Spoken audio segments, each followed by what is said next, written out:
Shoobity whoop me, oobity whoop me, oop-a-doo down. Pride Koala Christmas Tree Holiday Santa.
Fruity, fruity, fruity, fruity, fruity, fruity, fruity, fruity, fruity, fruity.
What a shame.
Fruity, fruity, ring, ring, ring, ring, fruity, ding a ding, ring a ding, ring a ding, ring a ding, ring a ding, ring a ding, ring a ding, a ding, a ring, ring, ring a ding.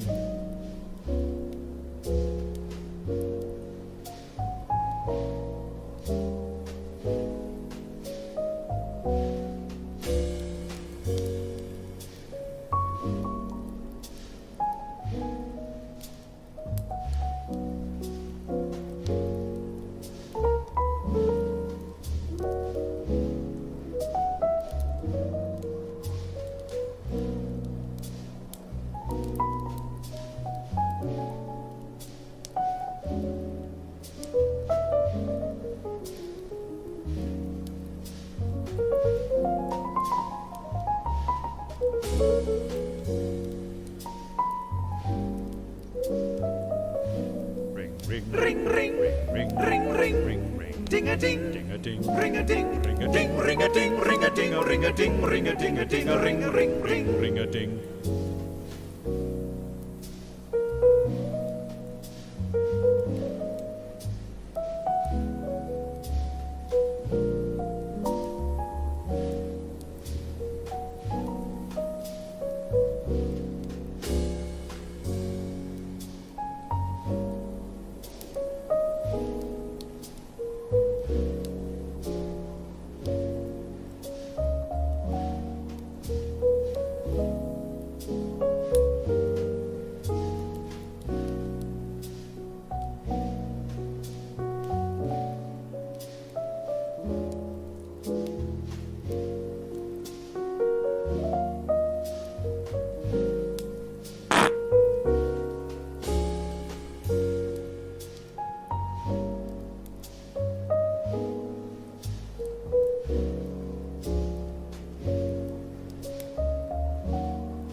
Fruity, fruity, fruity, fruity, fruity, fruity, fruity, fruity, fruity, ring, ring, ring, ring, ring, ring, ring, ding a ding, ding a ding, ring a ding, ring a ding, ring a ding, ring a ding, a ring a ding, ring a ding, a ding, a ring, ring a ding.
wop me, oobity wop me, oop-a-doo down.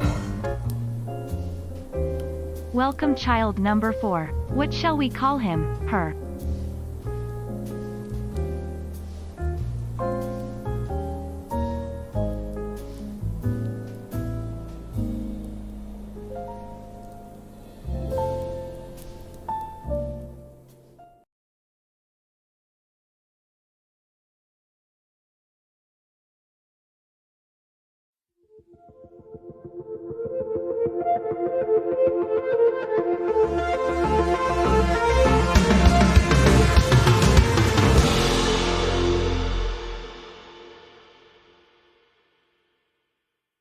Good evening, good evening, good evening, good evening, good evening, good evening, good evening, and welcome to game night on Saturday the 9th of December.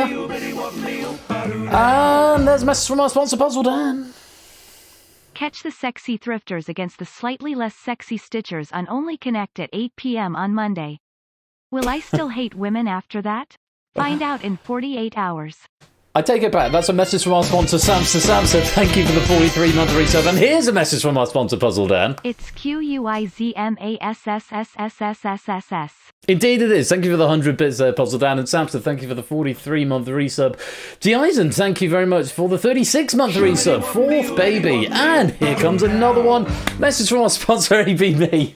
Feeling chilly? I'm not particularly. I've just taken to wearing my Christmas jumper. I've got a shirt on because I had a concert this afternoon, so I just thought I'd throw a jumper on over the top. And they've got my branded merch hat as well. I find it quite comfy. It makes my headphones more comfortable. But no, not particularly chilly. But thank you for the 36 months there, AB me. Most grateful. Another fourth baby. 9/8/2736.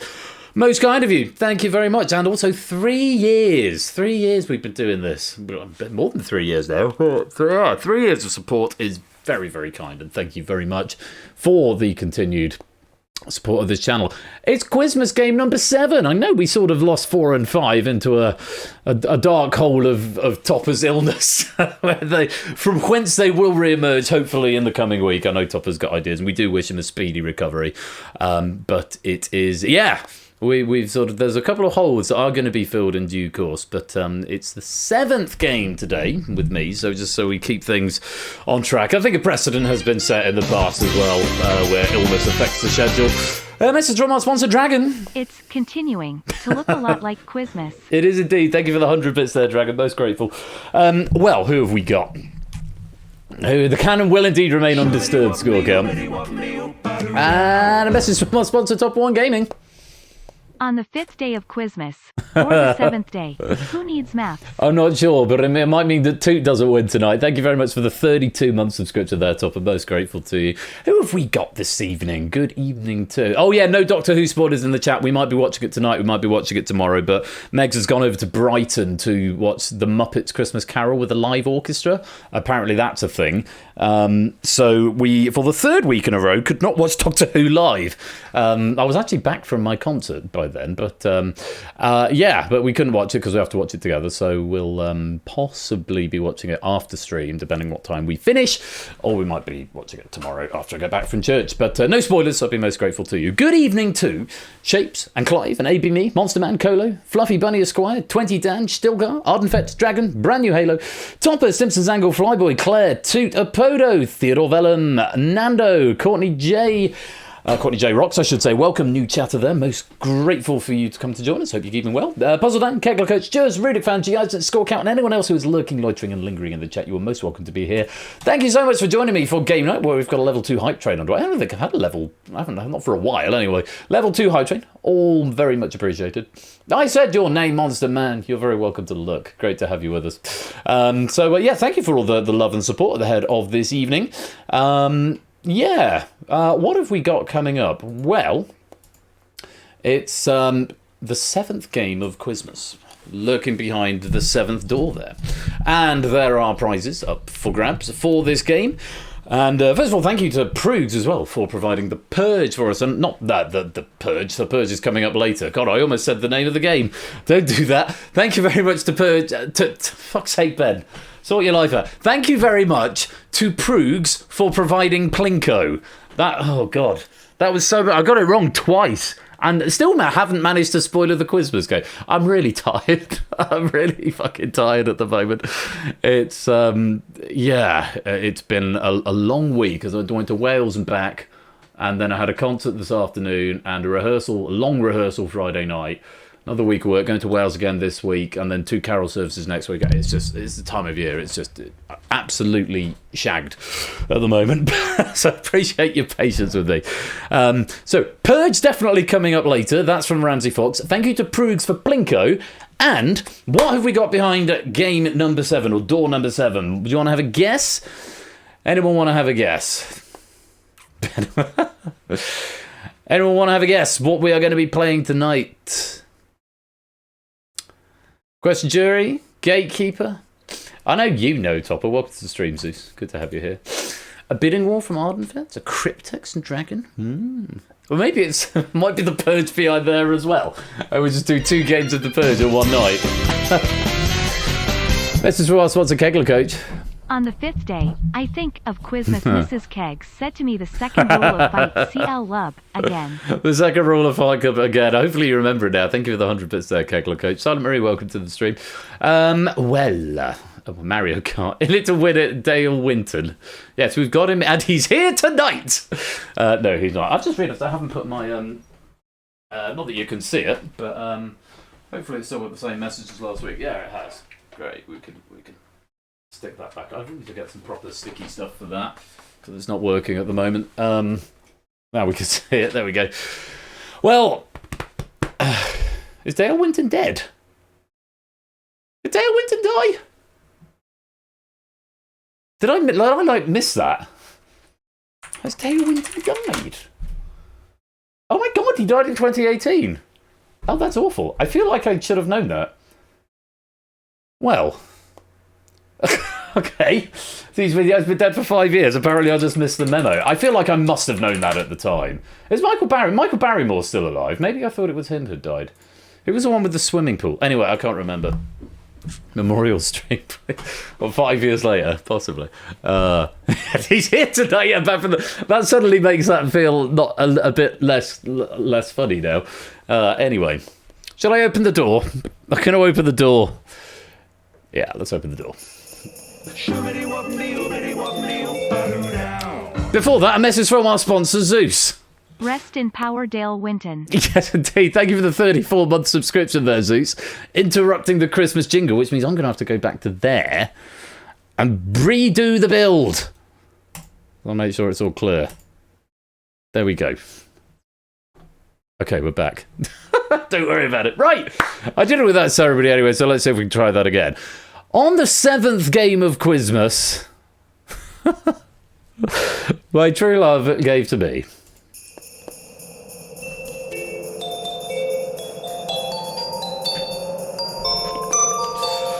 It's Google that! I'm not sure we've done this as a Quizmas game. It's normally played at this time, and I normally do it as a staff game. So, Google that.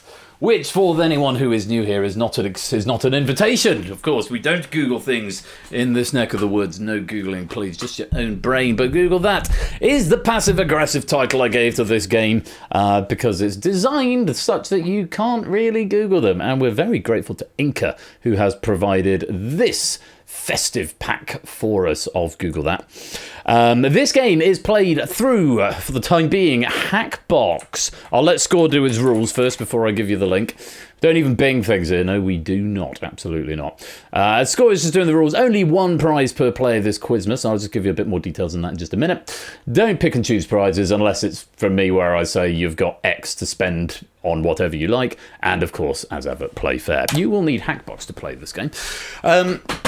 And so, because Google That is a limited lobby game, or limited hot seat game, should say, 12 players, here's how we're going to do it. And Lingomaniac, welcome to the stream. Asking Jeeves is very much also out of the question, if that's the thing, as is ChatGPT. That's going to be the next, I suppose Ash is sort of there with the AI sort of thing on Snap It Up, isn't he? But I feel that's an idea for the next game show. Anyway, Yeah, there's actually 2 prizes up for grabs tonight. Because we have a lobby game and we have a hot seat game, I will give the winner of the hot seat game £10 to spend on whatever they like, be it PayPal or Steam vouchers or Amazon vouchers or Discord Nitro. You get Discord Nitro for that sort of price. So that's £10 to the winner of the hot seat game, and I'll also give £10 to the winner of the lobby game. So don't know where you're more likely to win. It depends how many players come in. I mean, if we get 24 players in, that's 12 in the hot seat and 12 in the wings, and then everybody gets an opportunity to win a prize. So double prizes on this game. And Sam's still welcome to the stream. Yeah, Ripdale Winton, that might be our raid message. But yeah, 2 prizes. So £10 equivalent, PayPal or equivalent, if you win the hot seat game. And also £10 PayPal or equivalent if you win the lobby game. You can't win both. And of course, the rules are if you have already won a prize, this Quizmas, then we delegate down the chain. And the chain will be delegated in both games. So if you win the hot seat game and you've already won a prize, then it will go to the second highest player in the hot seat game, then the third highest, because the scoring metrics are ever so slightly different. Likewise, if you win the lobby game and you have already won a prize, then it will delegate down like that. Yeah, okay. Let's draw a line under the Ben forgot Dale Winton had died meme now. Can we please? Friends and colleagues. Tipster Riff, welcome to the stream. Influx of animals arriving, a penguin and a raccoon all in once. Welcome both of you. Yeah, let's nip the... Ben made an error. Ben forgot that Dale Winton had died, and it was all very funny and hilarious, apart from Dale Winton, who is dead. We all get out of our system. We can play Inca's pack of Google That, which I'm very excited about sharing with you. So, let's drop the calendar for now. And minimize that, and let me find the game, which I've conveniently already got open. Let me check. I've got all the... Yes, stop having fun. No, it's just sometimes there's a meme where I feel like, yeah, that's run its course now. I've had enough of that one. I'm moving on. No more fun. We're having prescribed fun. It's prescribed by me and no one else. Inca's pack is loaded in. There are no audio questions loaded in. You'll be relieved to hear. I don't have anything set there, and hopefully everything will just work. Do I control this one in Hackbox? Do I control this one in Hackbox? No, I don't. Surely I don't. No, I've got a little stream deck button. Right! It's time for Google That. I hope you're all ready to play. Get your Hackbox devices ready. Don't know what the sign-in procedure is going to be. It might still ask you to do a password. If it does, I'll update it eventually. I'll see you on the other side of the titles.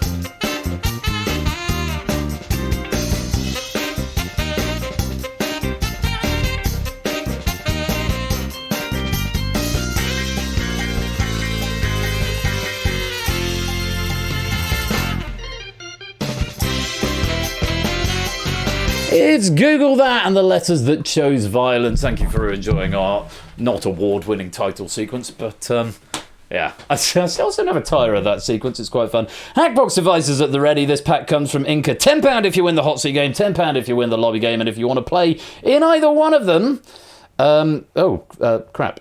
You need to join this room. RNPC. Come and join us. Award-winning to us. Thank you, Dan. Appreciate that. And I'm on the Inches Medium Apple Cider tonight. Fancy the change from the wine. That's a mulled wine at the concert. That doesn't really count, though.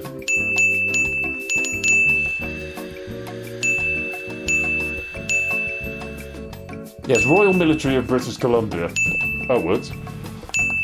The Kegler Ali Law Stilgar, it might be a case-sensitive password because I'm a bad programmer. Or I've learned from my mistake, but I haven't yet corrected the error. It's not really a bug, it's just overly pernickety. But yeah, do double check that one. Cool. So, if you don't get into the hot seat game, you'll automatically get into the lobby game. So that's worth bearing in mind. 2, 3, 4, 5, 10, 15. Well, we've got 25, so the hot seat game gives you more chance at the moment. 26, welcome PC.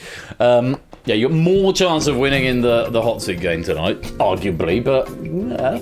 Well, there's arguments to be made either way, but there's more chance to win points in the lobby game, whereas the hot seat game, fewer players can actually earn points.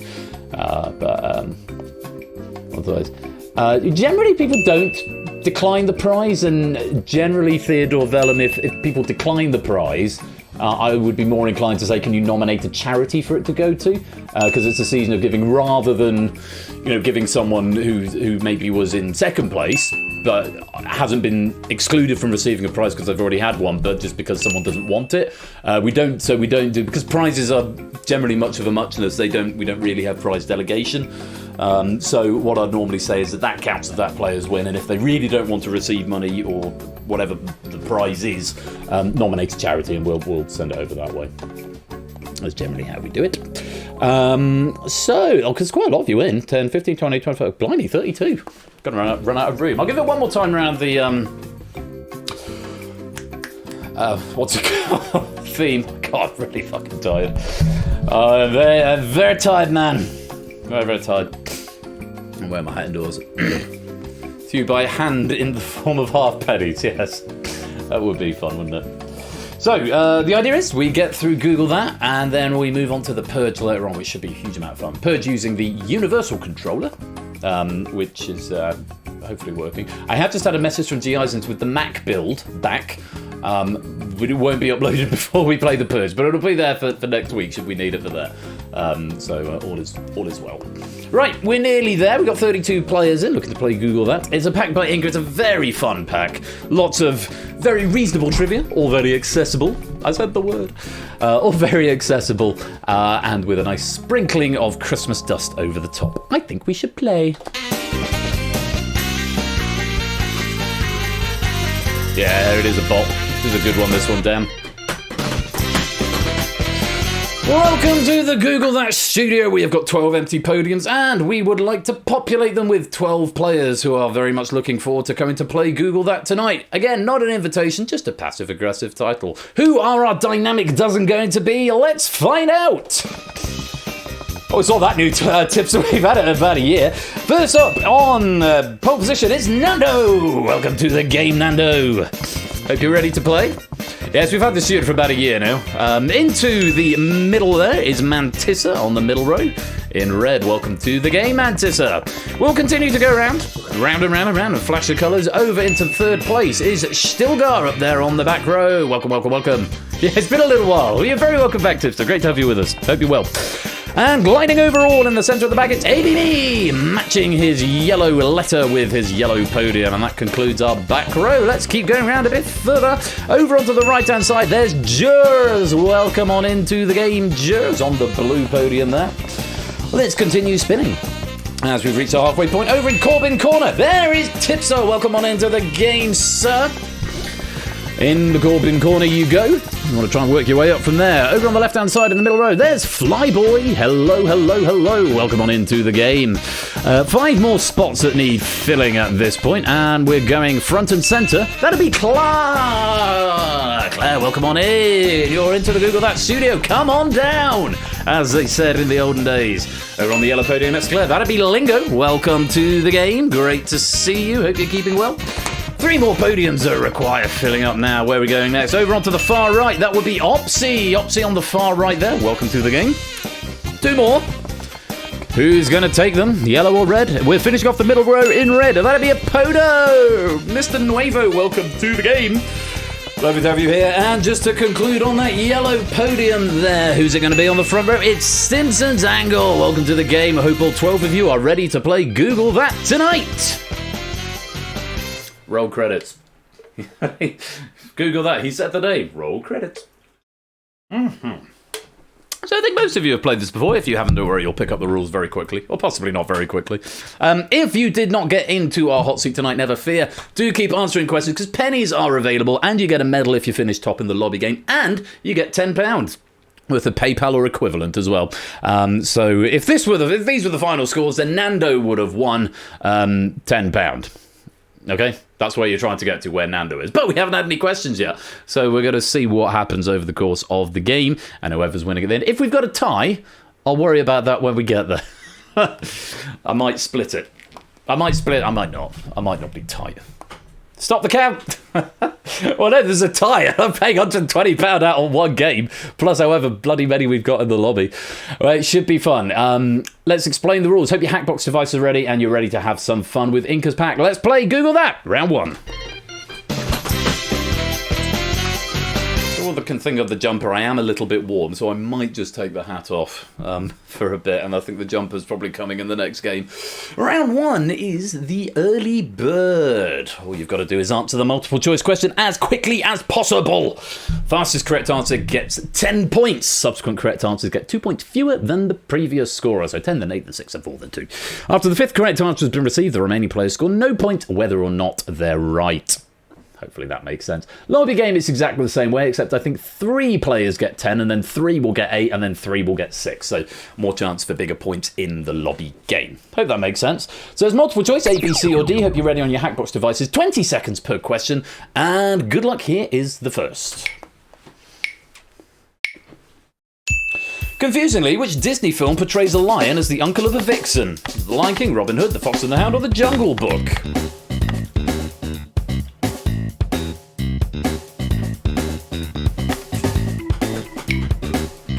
The answer, Opsy. It's Robin Hood. And I've got some notes here, courtesy of Inca. Yes, Maid Marian, a fox, is the niece of King Richard, a lion. The movie that spawned 1,000 films. I love Robin Hood. I've always loved Robin Hood. It was my favourite as a kid, and stands up well. Stilgar was fastest for 10, Poda getting 8, Lingo getting 6, Stuart's getting 4, Simpson's Angle getting 2. Mantissa and Claire both correct, but unfortunately just a little bit too slow, so no points awarded there. On we go. That's a very generous estimate. Very, very conservative estimate. Let's see what happens with question 2. Fingers on buzzers, here we go. As reflected by its meaning, which of these words is etymologically related to Cupid? Is it covert, cobalt, scabbard, or kipper?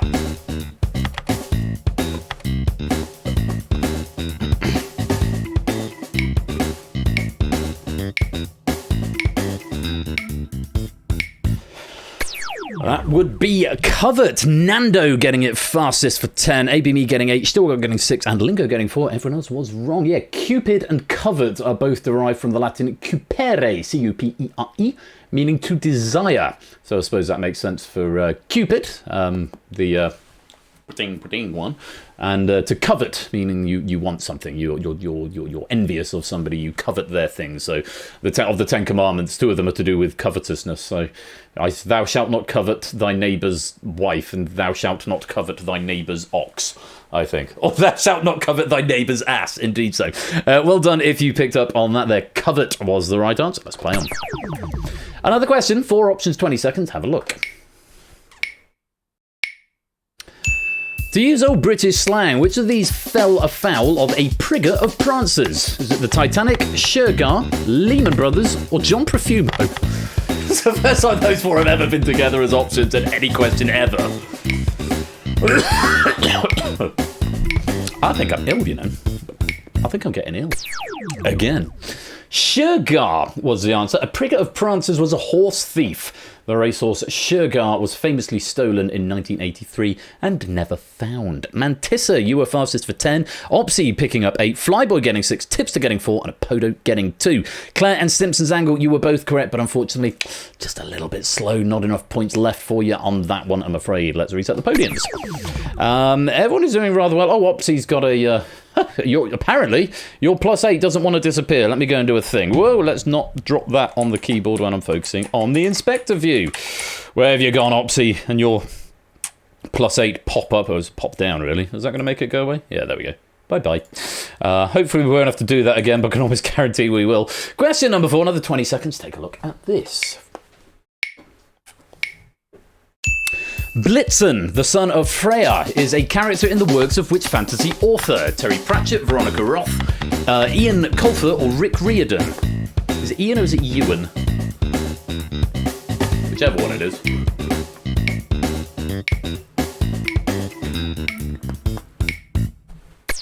Well, Well done if you got this one. Rick Riordan is the right answer. Best known for his popular reimaginings of classical mythology, Freya, a major god in Norse mythology, appears in his series Magnus Chase and the Gods of Asgard. Is it? Oh, it might be Owen, actually. Owen, Ewan, or Ian. They all work. But Gaelic spellings are not my area. This despite the fact my sister has the middle name Siobhan. Jers, you were fastest for 10. Apodo grabbing 8. Simpsons Angle getting 6. And Tipster picking up another 4. Everyone else was wrong. Let's reset the podiums. Never thought to check whether... They probably don't, but they probably get all sorts because it's one of those ones that's very difficult to pronounce. One more question in this round. Question 5. Take a look. In French, donna is something you'd expect from which child? L'enfant de lundi, l'enfant de dimanche, l'enfant de vendredi, l'enfant de mercredi.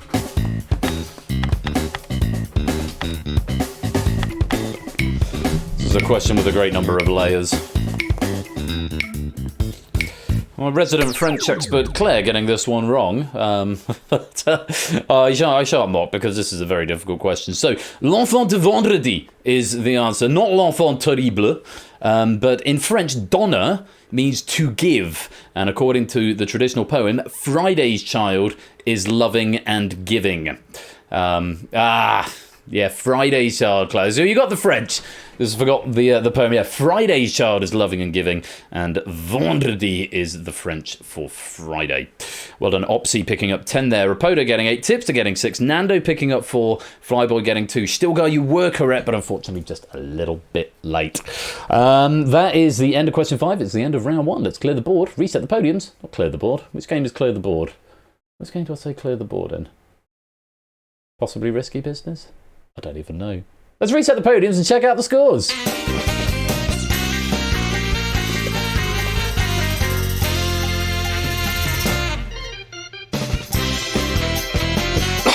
Well, my goodness, my gracious, my goodness.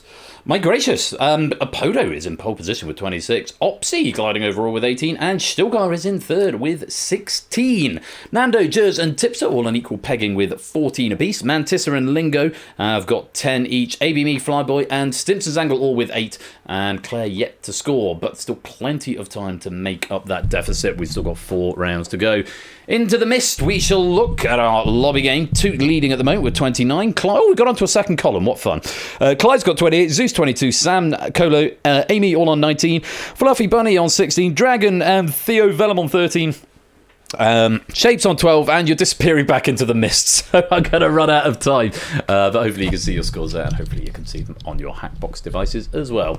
2 downs at 7. Pog. That's a honk. Let's go on. Round 2. Right, if you've not played for a while or you've not played at all before, then double check the rules of this round because it's a little bit complex, but I'm sure you'll figure it out. It's called Chicken. Bid from 1 to 10 based on the category. This is the amount of points you are risking on this question. I'm just going to hide this column, actually, because that is citations, which I don't need at the moment. And if I just put it down to trivia, I can now see all the information, which is good. Bid from 1 to 10 on the category. That's the first step. So, but only the 6 highest bidders, plus any tied low bidders, will be eligible to answer the question. So bid high if you definitely want to play. If you bid 10, you are guaranteed that you are going to be able to answer the question. But beware.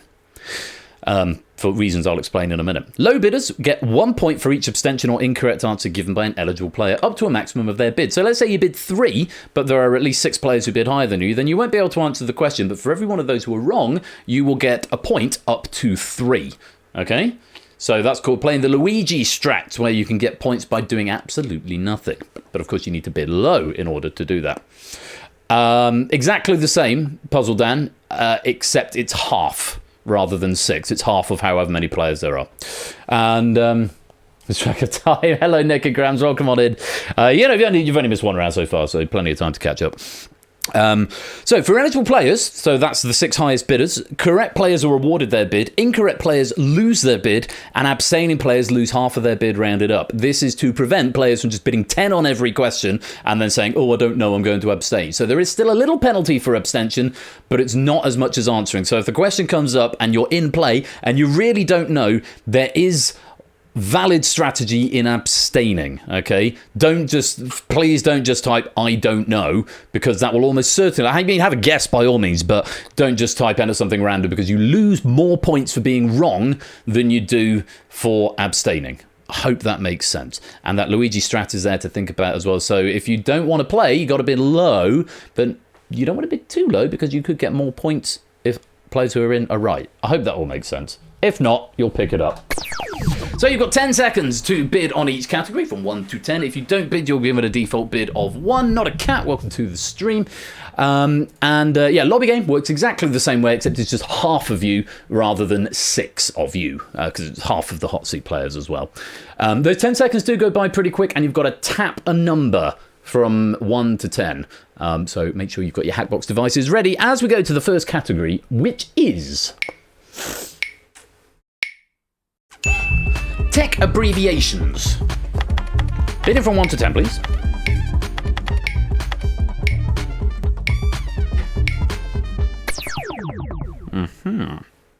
Okay, Jers and Opsy bidding 2 and sitting this question out. Flyboy not getting a bid in, so they're getting a default bid of 1 and will also not be eligible for this question. We've got 4 players who've bid 4. Nando, ABME, Apodo and Stimpson, which is why we've got such a well-attended question. 9 of you in here.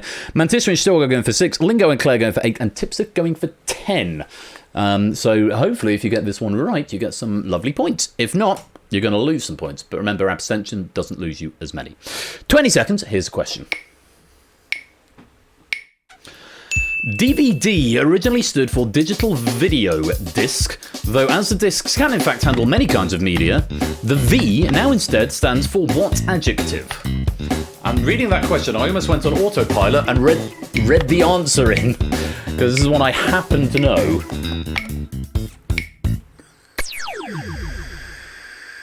It's versatile, or versatile if you prefer. Stimpson's angle, that is what we call phonetically plausible. So I am going to allow that. Where are you? Stimpson's angle. Simpson's ang. If I, there's you, and then I go, hang on, is it zoom? Versatile. Yeah, you can have that, I think. So, as you can see there, what has happened, Claire and Lingo getting it wrong, virtual and various, and losing their 8-point bid. Apodo and Mantissa abstaining and losing half of their bid rounded up, so -2 and -3. Opsy and Jers getting their 2 because at least 2 people were wrong or abstained. Flyboy getting their 1, the 1 point that they bid, and everyone else getting it right and getting the points that they bid. Hopefully that all makes sense, and that's a nice display of all the potential options. The answer was versatile. Well done if you got that. Let's reset the podiums. Yeah, phonetically plausible. It's one of my favourite expressions. Category 2, take a look. Classic literature.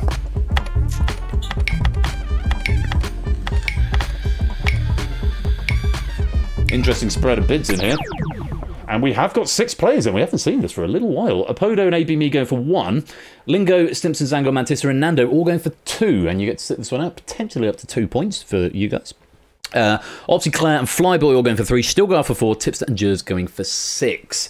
20 seconds on classic literature. Take a look.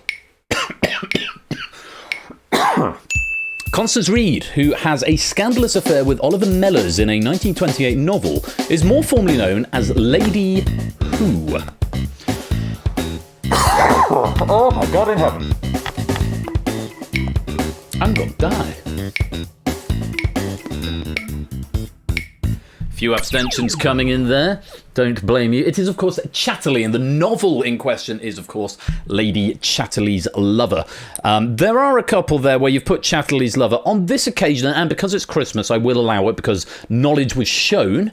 But we were after Lady Who.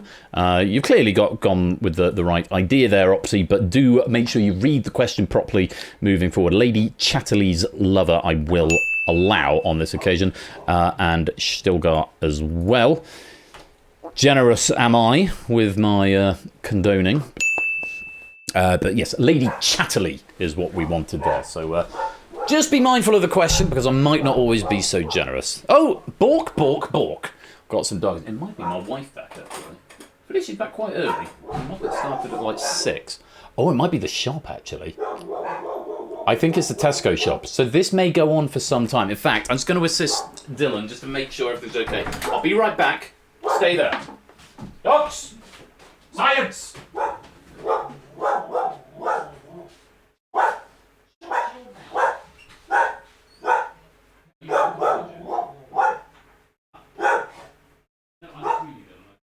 Just get the cold stuff in the fridge and freezer. Yes, it was as anticipated. It is the shop, but of course I've got all you guys to entertain, and Mrs. Floss decided to order the shop knowing she was going to be out. So yeah, Optimat, welcome to the stream. First time you've chatted in public there. It is just a Tesco shop. Dylan is going to manage it rather than me just abandoning all of you, which would be frightfully rude. Shall we go on? Category number 3. 10 seconds, bidding 1 to 10. Have a look. Food. Good broad category there, isn't it?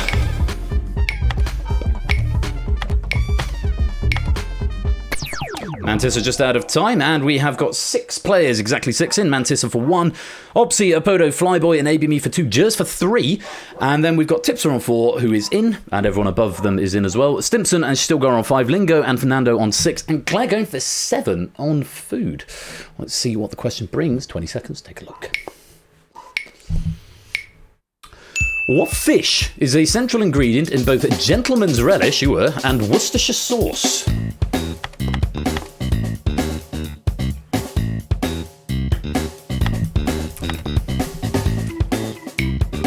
Remember, abstention is a valid tactic. If you've no idea and you don't want to guess, you can minimise the damage as Tipster has just done there, dropping at 2 points. It's anchovy, yeah, terribly close there, Stimpson's angle, but sardines, I think, is distinct from anchovies. I will just double check that because I'm not really up on my seafood, but sardines, are sardines and anchovies the same? No, they're entirely different species, I'm afraid, so we can't allow sardines. But anchovy or anchovies, all absolutely fine. And yes, 2 points worth of Luigi points going out on that one, which is why, Jers, you've only got your 2 rather than your 3, because there were 1 abstention from Tipster and 1 wrong answer from Stimpson's angle. Everyone else getting it right. Very well played. Worcestershire sauce has fish in it, yeah. Well, I mean, I never liked it anyway. I think it's disgusting. Let's move on. Category 4, bidding for 1 to 10. Take a look. TV. They get shorter. I don't know if the last one's getting short. It'll just be 1 letter. On the subject of I. Jers, Flyboy, and ABME going for 2, hoping for some Luigi points here. A lot of players on 4. Stilgar, Mantis, Rapodo, Tipster, Lingo, and Opsy. Enough for a group of 6 on your own there. But you've also got Stimpson and Nando going for 5, and Claire going for 7. Hoping for some big points. Claire, I think, making up a little bit for lost time in that first round. But let's see what you can do with TV. Here's your. Oh, well, I might have to go and sign for the shopping actually at the end of the round, so I will probably disappear for a moment then. Here's a question. 20 seconds. The betting company DraftKings drew up odds for the outcome of the finale of which comedy drama series, with Waystar Royco sold, deemed the favourite?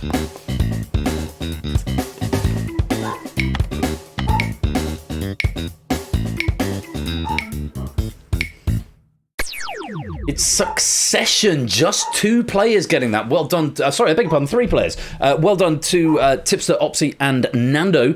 Stilgar going for the office. I'm afraid you're going to lose 4 points. Everyone else abstaining on that one, mitigating the damage, and the 2 Luigi points going out to Jers, ABME, and Flyboy. Very well done. Yes, Succession. Not one that I've seen, but I hear good things. Is that the one with the piano theme tune?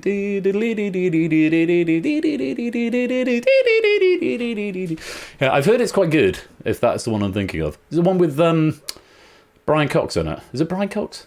Not the professor. Shut up, Clive. Let's go on. One more question in this round. Yeah, 007's Brian Cox, indeed. I'll do this question, and then I'll probably have to go sign for the shopping, so I'll be right back. But bidding 1 to 5 on the subject of... 1 to 10, sorry, on the subject of world geography. 1 to 10, not 1 to 5.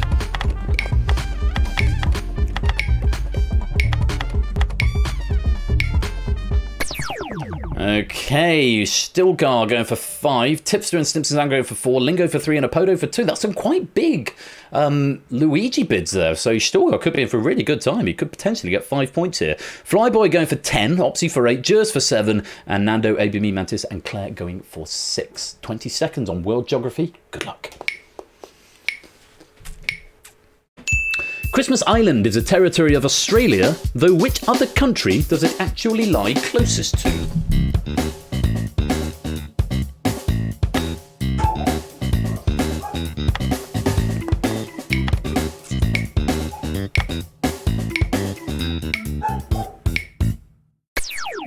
It's Indonesia.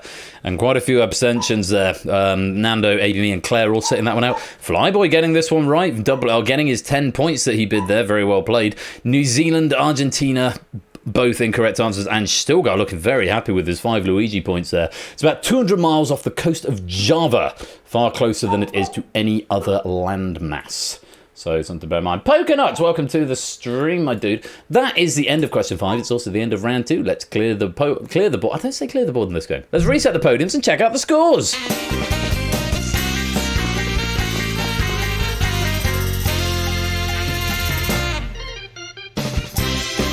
Well, it's all changed. Tipster is into pole position on 36. Stilgar moves up the ranks up to gliding overall on 32.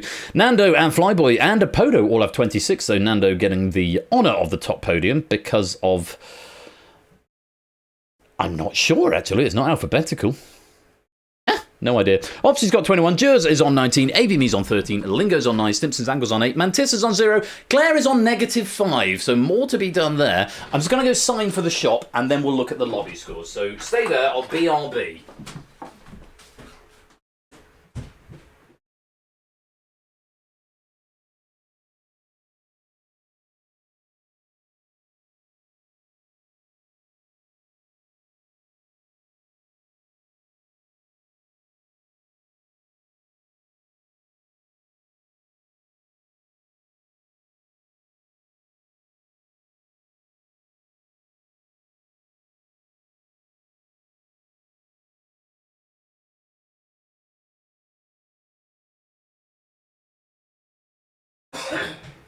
Oh, I need a drink as well.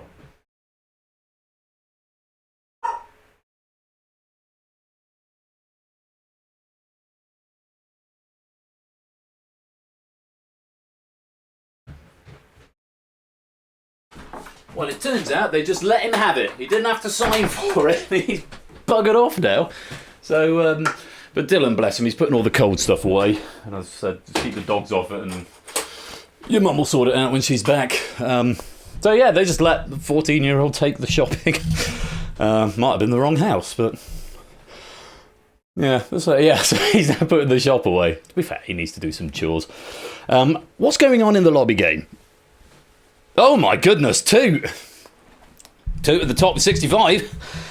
Thrifter Sam on 51, Zeus on 41, Riff on 39, our Fluffy Bunny on 29, Fetch and Coda on 26, BC on 20, Clive 19, a lot of players on 17, 13, 10, 6, 6, 3, -1, -4, and -10. Puzzle down, not trying to shoot the moon, I'm sure. There's no prize for last place in this game, but still plenty of time to make up that deficit, so don't you worry about that. I think, as a 14-year-old, step 2, go to penthouse, step 3, steal grocer. I mean, that might work, Riff. I mean, it's an odd plan. That seems like quite a lot of outlay and expense to nick £150 worth of groceries, but you do you, my dude. You do you. Round 3. It is taboo. You need to give a single answer to the list form question. The fewer with the transatlantic flight cosmetic surgery. The fewer people who say any given correct answer, the more points are awarded. Unique answers score 10 points. Answers shared by 2 players score 6 points. Subsequent shared answers score 2 points fewer than the previous shared answer. If 5 or more players give the same answer, no points are awarded. So remember, you're looking for a right answer, but one that you don't think anyone else is going to say. But also remember, they're all thinking the same thing. So if they're thinking, I want to give a right answer that no one else is going to say, sometimes giving the obvious right answer is the best course of action. Sometimes. Oi! Topper, that is... That is an unwarranted and uncalled for thing to say. My house is awesome, actually. Boo this man slandering my house. Topper, boo him at once, Clive. Yeah, sorry, I didn't mean to sound like Sideshow Bob just then. So yeah, you're looking for. Trying to. Yeah, that's true, but he's doing it in the most horrible way. Message last one to Puzzle Dan. ORGERRRRR. Yes. Order! Quite right, Puzzle Dad. Thank you for the 100 bits. Is it not slander? Or is it libel? No, libel is printed. Oh, yes, it's written. I suppose it is written, yeah. And slander is spoken. Libel is printed. Yeah, there's a bit Spider-Man reference there. Right, lobby game. Slightly different game for you. You get 5 points if your answer matches with any hot seat player, regardless of whether it's a correct answer or not. So lobby, you're playing a sort of match game thing. And hot seat players, you're looking for the rarest correct answers. Okay? Okay. If you do text to speech, this is a very good question that we are going to have to explore at another time because we need to get on with round 3. It is taboo. No bidding in this one, but 20 seconds to answer each one. You might as well say something even if you've got no idea. I can override in the hot seat game, but not in the lobby game. Just FYI. Good luck to you all. 20 seconds and our first question. Naming just one of the things on this list. A video game franchise which has had an English language film adaptation released so far in the 2020s.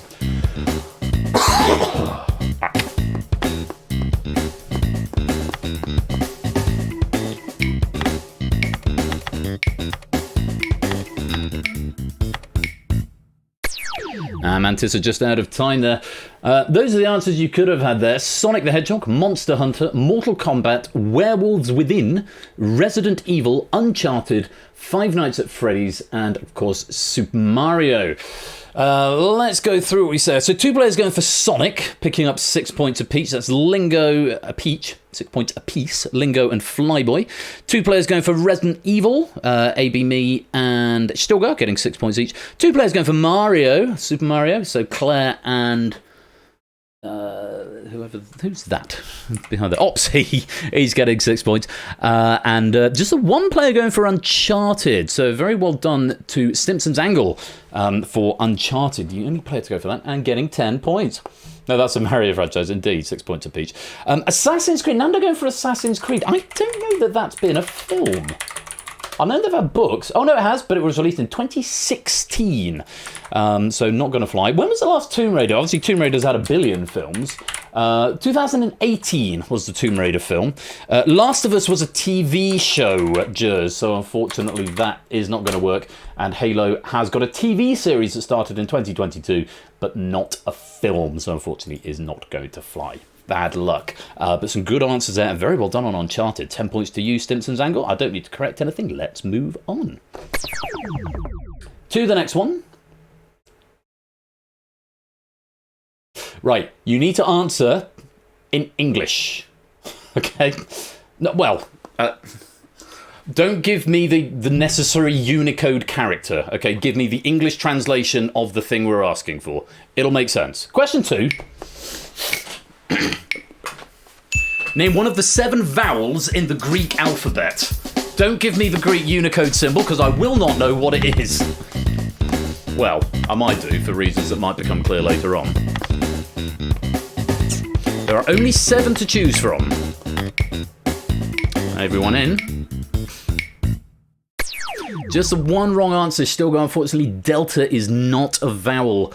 I think it's effectively the equivalent of D. So alpha, epsilon, eta, iota, omicron, upsilon, and omega are the 7 vowels in the Greek alphabet. Oh, goodness! How many people went for iota? 6 of you going for iota there. Tipster, Flyboy, Apodo, Opsy, Nando, and Jers all going for iota. I'm afraid you've bankrupted that answer, and it is not worth any points. Bad luck. You got it right. That's good, but unfortunately it's not worth any points. Such is the nature of this game. Well done to the 2 players who went for Alpha, Stimson's Angle, and AB Me, getting 6 points each. 2 players going for Epsilon, apparently. Oh, it's done this weird thing. Hang on, let me check. Okay, Claire and Lingo, it's telling me that you've gone for Epsilon, but you've both gone for Upsilon. That's a weird quirk with the spell checker, that is. But fortunately for all of us, you both went in the same direction. If one of you had gone Upsilon and one of you had gone Epsilon, I'd have had to have manually changed some scores. But it's marked it as Epsilon, but 2 of you said Epsilon, so it's fine all the same. You each get 6 points for that. You just said the wrong thing. It's one of these weird quirks of the spell checker, and only one player going for Omega. Mantissa, very well done there. 10 points for Omega. Yeah, good job. Those are your Greek vowels. Nothing to correct. Let's move on. Number 3. This is a very interesting question. Take a look. Technically correct. Yes, the best kind of correct. Name the given name of an English queen consort between 1066 and 1547.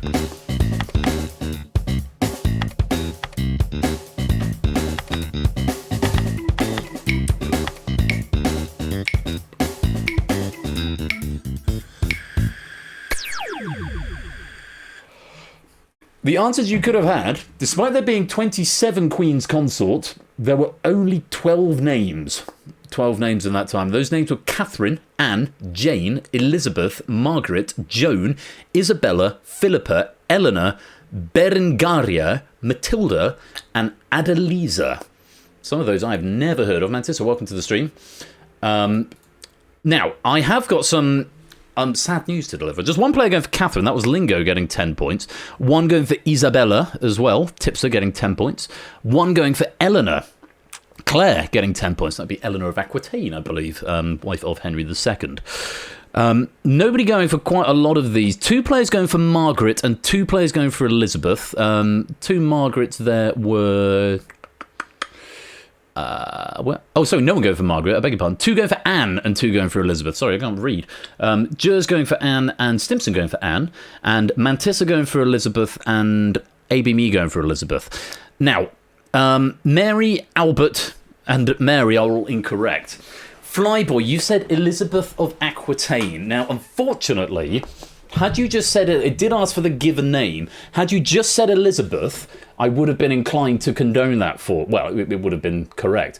Because you've gone Elizabeth of Aquitaine, I can't condone that one because the queen that was of Aquitaine was Eleanor of Aquitaine, which means you've sort of technically given 2 answers there.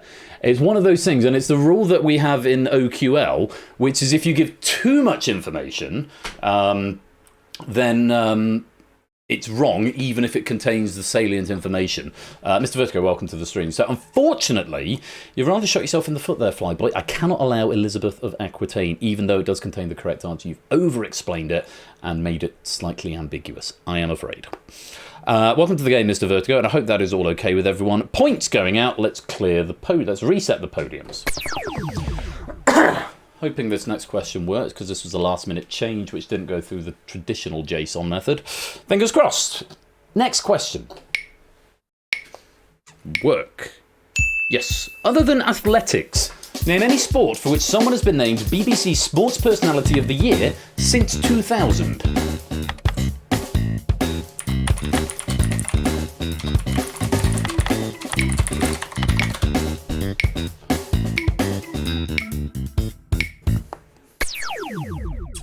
Okay, so just did a quick check to see who was in the year 2000, see if we were including it, and it was Sir Steve Redgrave, who's a rower. Rowing, football, association football or soccer, all the same answer. Rugby, cricket, eventing, which I'm led to believe is also called equestrian. Boxing, cycling, tennis, Formula 1 or any variations thereon, and horse racing were all acceptable answers there. Gymnastics would fall under athletics. We excluded athletics because it would lead to potentially being more specific than was necessary. So gymnastics comes under that banner, unfortunately. Darts, no one has won for Sports Personality for darts, and neither for poker. But we've got a lot of single answers offered here. 2 players going for cricket, Apollo and Flyboy, getting 6 points. And 2 players going for cycling, AB Me and Opsy. And rowing, rugby, boxing, and F1. All unique answers, so very well done to Tipster, Nando, Jers, and Claire, all picking up 10 points there. I'm glad the question worked. Let's move on. BC, welcome to the stream. Going to how did Noah say tennis? Oh no, so did Andy Murray win it? Did Raducanu win it? I feel Andy Murray must have won it the year he won Wimbledon, but I don't have all of the data at my fingertips, unfortunately. But oh, they both won it. Oh, that makes sense, I suppose. One more question this round. I really like this question. Take a look. Ack. Name an object in the solar system that is smaller than Earth, but larger than the moon.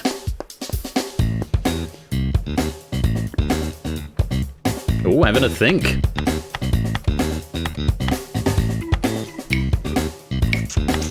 Three seconds. Flyboy getting an answer in at the last second. I don't know if it is going to count your points. It should do, but do try and get your answers in a little faster than that. If you're leaving it right up to the buffer, then you risk it being cut off, even with grace time. Venus, Mars, Ganymede, it's one of the moons of Jupiter, Titan, Mercury, Callisto, and Io.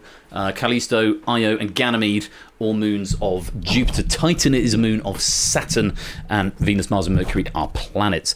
Abe, me, and Nando, Uranus is one of the gas giants. It's fucking massive. Quite a bit bigger than Earth. Claire, Pluto is tiny, tiny, tiny, tiny.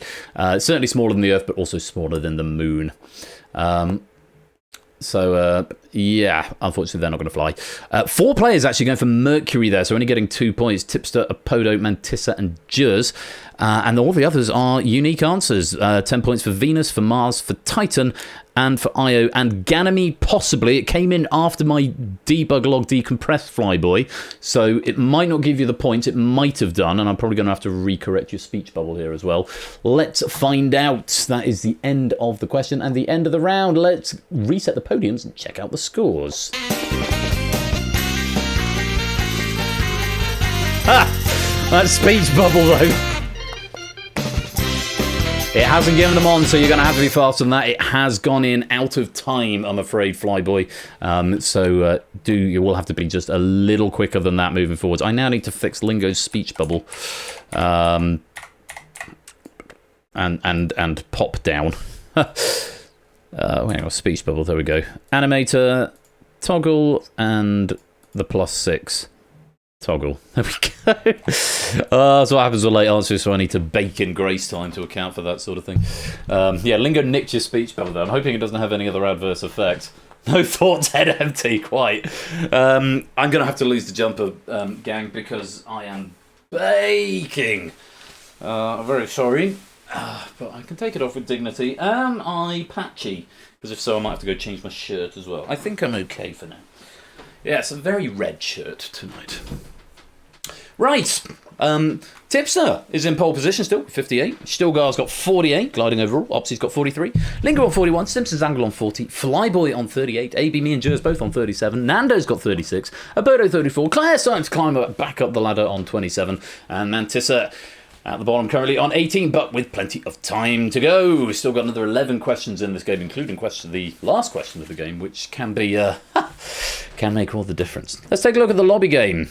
Toot still leads with 90. Sam's got 66. Zeus on 61. Riff 59. Colo 46. Fluffy Bunny on 44. Clive's got 39. Dragon on 37. Fet's on 36. BC on 35. Shapes and Theo Vellum and Amy on 32. Silent Marine 27. 20. Dan on 26. Nice. Rudik Fan on 21. 1 and 6. Pokers on 18. Ali Law on 13. Grand's on 11. Toppy Blech on 10. Kegler on 9. Mr. Vertigo on 5. And Puzzle Dad on -5. Nailed it. Right. We're going to go on. It's round 4. It is Christmas Con. It was Christmas Con that I was conducting this afternoon, so I told everyone festive colours or festive tops. So yeah, I suppose it's on brand, really. It's round 4. It's the blind auction. Bid on how many questions you can answer on a pair of categories from 1 to 10. Abstaining from bidding will cause a default bid of 1.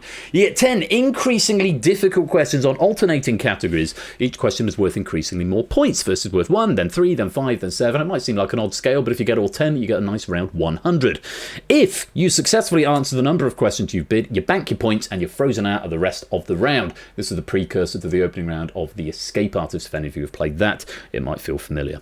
Answer a question incorrectly and it increases your bid by 1. So not only do you not get the points, but also you have to answer 1 additional question. No penalty for abstention. It keeps your required score at the same. But yes, increasing your bid by 1 if you get it wrong. So answer with caution. If you fail to reach your bid, you score no points for the round. If it becomes impossible for you to reach your bid, you will be frozen out for the rest of the round. Have I got an extra space in that? I think I have. Can someone note that? I'm just going to double check. Instructions mesh. It might retype it all if I click on here. I'm just going to check this because that's going to annoy me. Oh, of course, I've not made the text area wide enough. You fucking idiot. I think there's too much space. Oh, hang on, no, it's there. Yeah, that's a double space. Could someone screenshot that? Just whack it in suggestions for me. That's the sort of thing I will not remember to do. But just like, if I... Oh, fuck. Well, now I was going to type it all again because of the asset I'm using there. I've just put an arrow in there on the bottom line. There's a double space there. So yeah, I've taken it out for now, but I need to correct that. So those are the rules again, in case you wanted them. So yeah, once you've hit your target, though, you are frozen out. So make sure you get your bid in. Remember, you can throw questions. If you think you've bid too low and it's still early on in the round, you can throw questions on purpose to inflate your bid. But remember, there could still be a major problem if you... It's going to click off that. Major problem if you end up shooting yourself in the foot by inflating your bid too much. Hopefully that all makes sense. Good luck. Once again, you get 10 seconds to place a bid at the start from 1 to 10 and get it in quickly. Good luck. Your categories are dashers and dancers.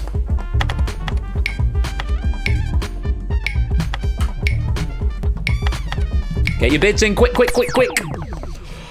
Ooh, right. Mantis, I'm not quite sure what's happened there. Again, a little bit late off the mark. So you may have just got a bid of 1. It might say something different on your Hackbox device. But that's the only bidding you have to do. Good luck. Here's your first question. Remember, you don't have to answer, because once you've hit your target, you can't answer anymore. So you might want to risk not answering the easier questions, wait for some harder ones and more points. Lots of different tactics open to this game, but the questions do get harder. Good luck. Here's the first. Dashers. What fast animal completes its infamous award-winning joke from the 2023 Edinburgh Fringe? I started dating a zookeeper, but it turned out he was a blank.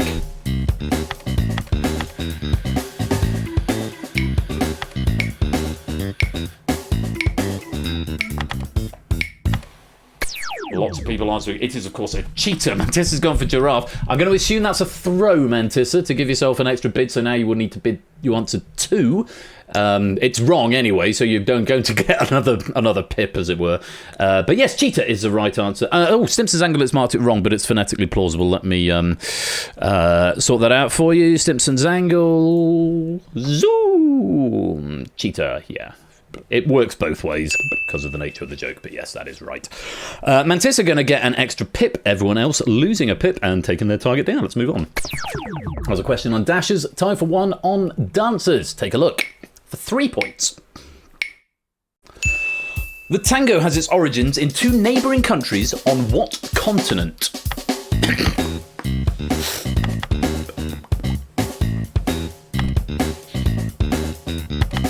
Remember, you don't have to answer it. Once you've hit your target, you can't answer anymore. Unless you're going to throw. It's South America. Stilgar and Lingo going for Europe. Might be an inflation bid. Might be they're incorrect. Either way, it's not the right answer. South America is what we wanted. The countries in question are Argentina and Uruguay. They both share a claim to the origin of the tango. Well done if you got that. Let's reset the podiums. So, Lingo and Stilgar needing 5. Tipster, Opsy, Podo, Claire, you all need 3. Nando needs 4. Simpson's Angle and ABME need 2.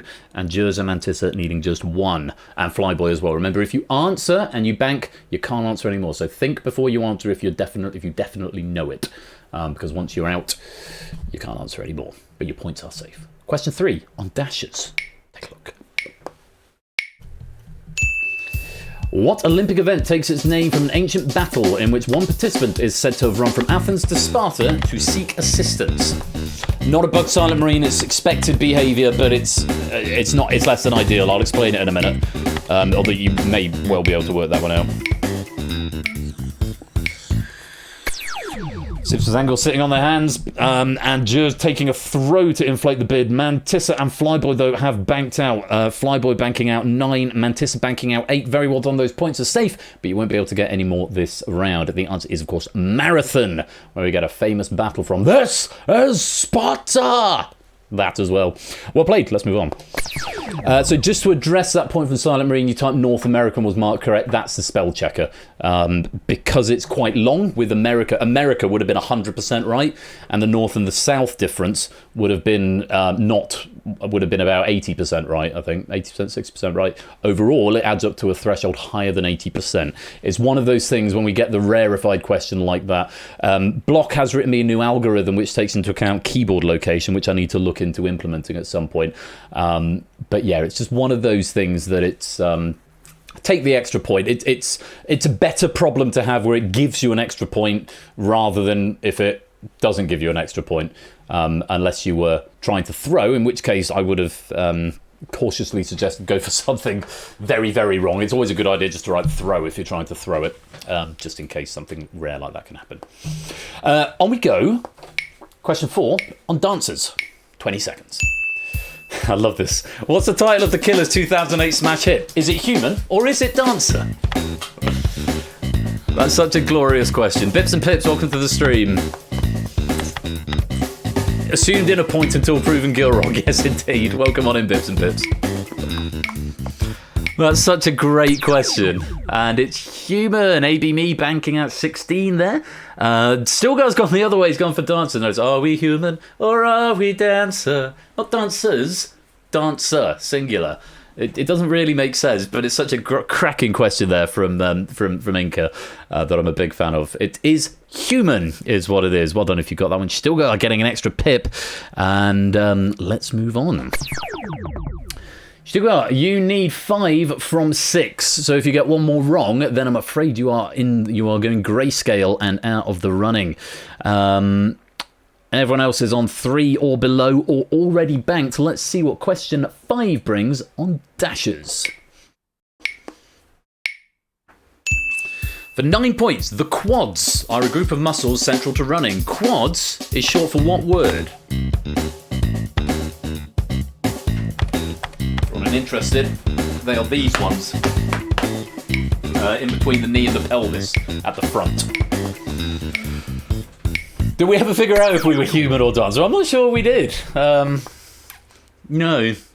And yeah, there's lots of songs like that with unanswered questions.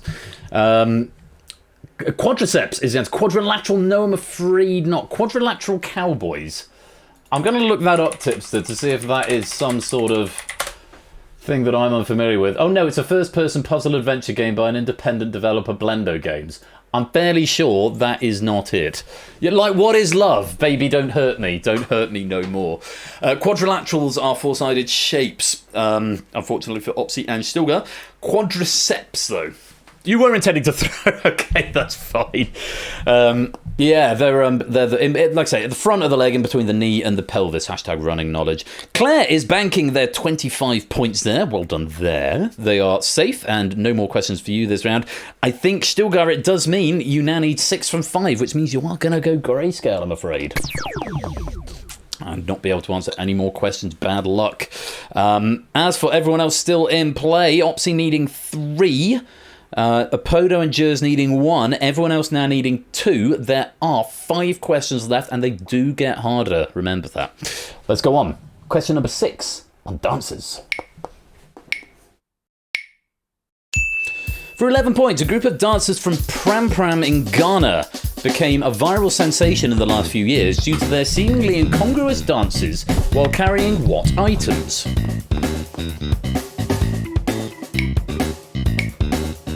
Maybe you don't have to play. If you don't know, and you don't want to risk it, it's coffins. Coffins, or coffin singular, I would accept. It's the one doing that sort of dancing with the coffins on their shoulders. It became, square dancing, possibly. Yeah, it became a bit of a viral sensation.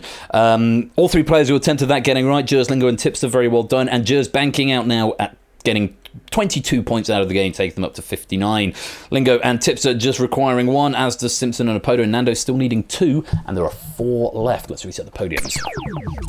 So So very often in this game, you don't see players getting out of this round, so it's nice to see lots of you getting out. Let's see what we can do with this next question. Back to dashes. 20 seconds. Take a look. For 13 points, men run barefoot on a beach in St Andrews in the title sequence to which 1981 film, which won Best Picture at the Academy Awards. Invasion McMikey, thank you for that follow. Great to have you with us. Hope you're keeping well. And we are coming to the denouement of this game of Google That, Invasion Mikey. But if you want to join in a little while, we are going to be playing the Purge. For the sound effect of your follow noise, you will hear a lot of in that game. But welcome to the stream. Lovely to have you here. Chariots of Fire was the answer. Oh, you knew that one. Bad luck there, still go already on grayscale at this. But yeah, Chariots of Fire, and what a banging tune by Vangelis it is. Nice to great to have you here, Invasion, but Mike, if you keep answers out of the public chat until they've been revealed, as one of the house rules we have here, that would be very kind of you. And I do hope you'll come and join us for our next game of the Purge in about 15-20 minutes time. Simpsons Angle banking 24 points there, and Tipster has banked 40 points. That's a big bank in this round, and he's already got the lead. He's up to 98. That puts him in a good position, but we'll see what happens with the rest of the game. We've still got some players in. Let's reset those podiums. Opsy, you need 3 from 3 at this point. Appreciate it, McMikey. Appreciate it. 3 from 3. Nando, 2 from 3. Apodo and Lingo, 1 from 3. Can you do it? Let's find out. Next question. We're going back to dancers. Have a look. For 15 points, The Rite of Spring, a riot-inducing 1913 ballet in which a central figure dances themselves to death, was by which Russian-born composer? I know this one.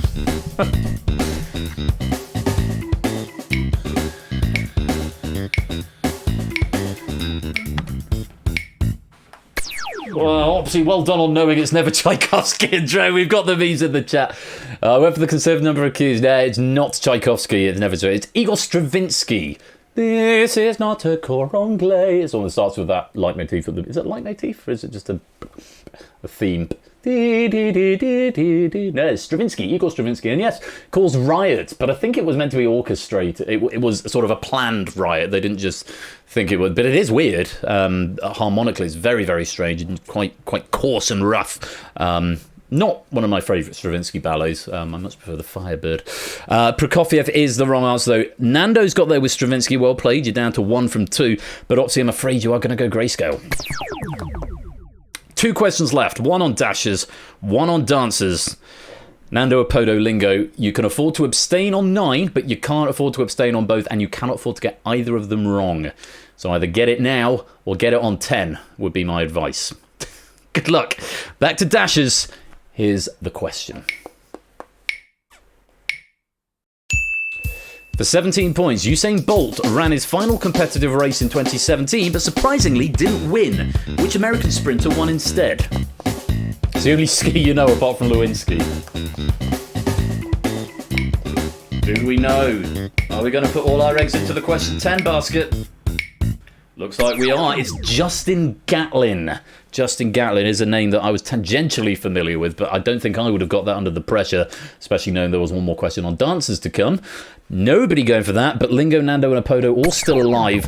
You do need to get this one if you want to bank your points. It's going to be for 19 points in addition to what you've already built up. Good luck. Here's question 10. For 19 points, the so-called dancing house, designed to resemble a pair of dancers, is an iconic feature of which European capital city? It's semi-multiple choice. 1 in 47.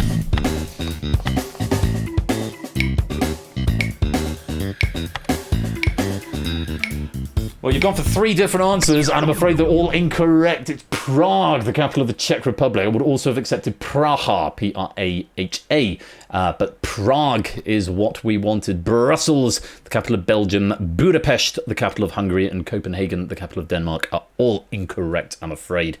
And so you have to go grayscale. So close, but no points coming out of this round. Oh my goodness. What could it mean? Let's reset the podiums and check out the scores.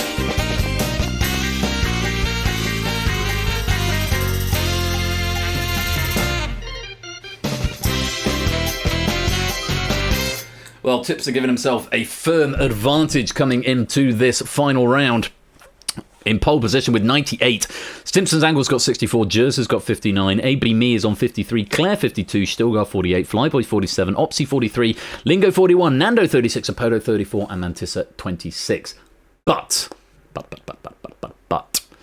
That don't mean a damn thing, because there's another round to go, and it is the big one. Before we go there, let's see how we're doing in the lobby game. Toot still with the lead, 126. Sam's and Riff both on 102. Zeus has 97. Colo 84. Shapes on 70. Dragon 67. Theo Vellum on 64. BC 63. Amy on 62. Fets 51. Fluffy Bunny and Silent Marine on 44. 20. Dan on 42. Clive's got 39. Rudic Fan on 38. Ali Law on 37. Mr. Vertigo 35. Kegler 30. Poker's on 28. Grams on 14. Topper's on 10. And Puzzle Dan negative 5. Medals and £10 for each half of the game. £10 if you win the lobby, £10 if you win the hot seats. Delegating as appropriate. So, those are the stakes, medals as well, and of course your pennies, which go towards the channel currency and will pay out at the end of the season for the penny prize draw. One thing I'm going to mention now, and obviously I'll put it in the Discord and stuff as well. Next season, I am going to be inflating the micro penny value. So at the moment, I think it's 1,000 micro pennies for 100 pennies, or 10,000 micro pennies for 100 pennies. I'm going to be inflating that, but I want to sit down and think about how, because we've recently inflated the game penny structure. So we're going to be inflating the micro penny value as well. But I wanted to let you know, just in case anyone was about to cash in a load of micro pennies, next season they will be going up, but it didn't seem right to do it mid-season when some people have cashed in at the lower value. So next season they'll be going up. So if you wanted to bear that in mind, rather than cashing your micro pennies, I say if you're here every week, you get loads of micro pennies anyway. But in line with the economy increasing, or the virtual economy increasing, those trading values are going to be increasing as well. We've got one more round. It's the big finish. So, very, very simple. It's a bit like Final Jeopardy. Wages from 10 points up to your current score based on a category. If you do not have at least 10 points, you'll be given a default bid of 10. So I think that only applies to possibly Puzzle Dan in the lobby. I think everyone else has got 10 or more. This is the one round where on your Hackbox devices you need to type the answer rather than tap. Type the bid, by the way, rather than tap, and you still only get 10 seconds. I might slow the time scale down just to make sure everyone gets it in. But yeah. Answer the puzzle-based question within 30 seconds. Again, I will probably increase that because you'll need to do a little bit of back thinking plus some working out.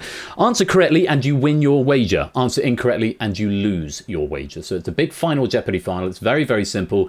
How risky do you want to play it? Do you want to play for a prize, a medal, a potential record on this game? And I'm not sure anyone could get to a record. I think the record in the hot seat's over 200 now.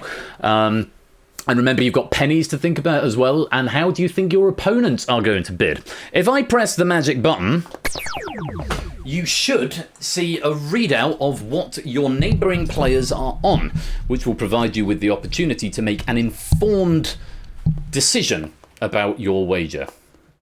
May as well say answer correctly within whatever time Ben thinks it's best. Yes, that's pretty much it, because it can be such a varying question in terms of how difficult it is to work out.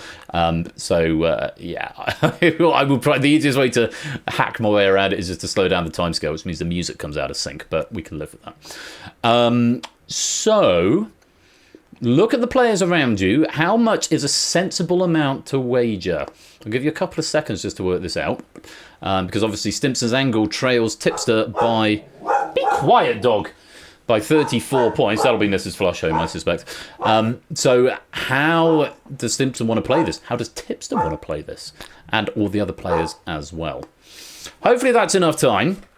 And I will give you 20 seconds to get your bids in until all of the players in the hot seat have locked, and then I will increase it back up to 1.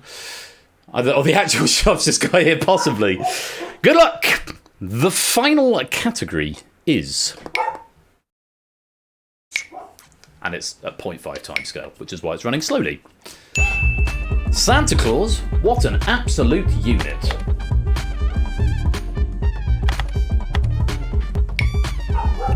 Still got 10 seconds, so I get them in. Jers, AB Me. There's AB Me. Jers, what are you going to wager? Quick, quick, quick. There we go. Even if you are planning on letting it time out to bid the minimum, it can sometimes be adds to the obfuscation of the game. So, a little bit of thinking to do on this question. So I'm going to increase the timer to 1 minute. But I might speed it up if everyone in the hot seat gets an answer in. Whew. Good luck. The category is Santa Claus. What an absolute unit. Here's the big finish question.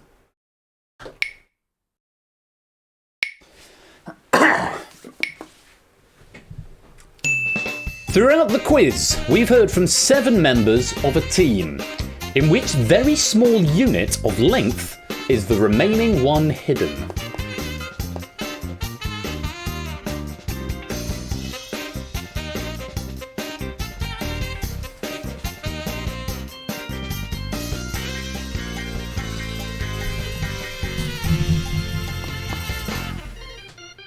That's half your time.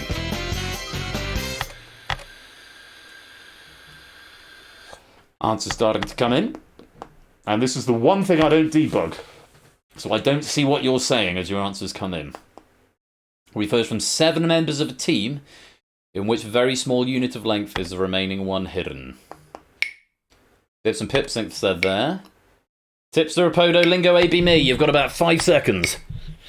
Tip, Lingo, tip. There we go. And that is time. Full minute.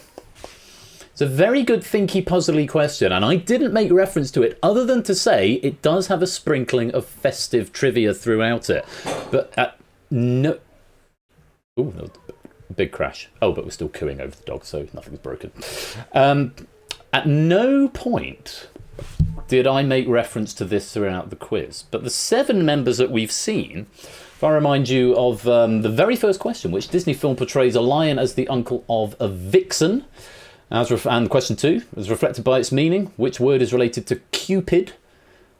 Talking about a prigger of prancers, Blitzen the son of Freya, Donna in French. So there's Vixen, Cupid, Prancer, Blitzen, and Donna. The 7 members we've heard from are Santa's reindeer.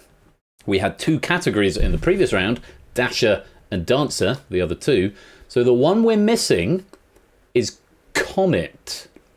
It's the only one that didn't come up. We came pretty close with Covet as one of the answers, but Comet was an answer. And what very small unit of length is Comet hidden in? A picometer. So 7 of the 8 reindeer named in A Visit from St. Nicholas were named earlier in the quiz. The one that wasn't is Comet. A picometer is 1/1,000,000th of a meter, and Comet can be seen hiding in it. It was a very puzzly question. Well, let's see what that has done to the final scores. Starting with Mantissa. What did you say? A plank. Get good on getting the unit of length, but there is no comet hidden in there. I'm afraid you're going to lose 25 points. You finish on 1. But I hope you've had a lovely day. A Podo. Oh, getting on the right track there. But we did have a reference to Donna earlier on. I'm not sure Donna meter is a thing. It's not a right answer, even if it is on the right track. Apodo, you're going to lose. Oh, dear. Leave with what you came with, but I hope you had fun. Nando, who started with 36. Nano. Again, nanometer. Again, getting in the right track, but I don't believe there's a reindeer called Nano. And Nando, you are going to lose.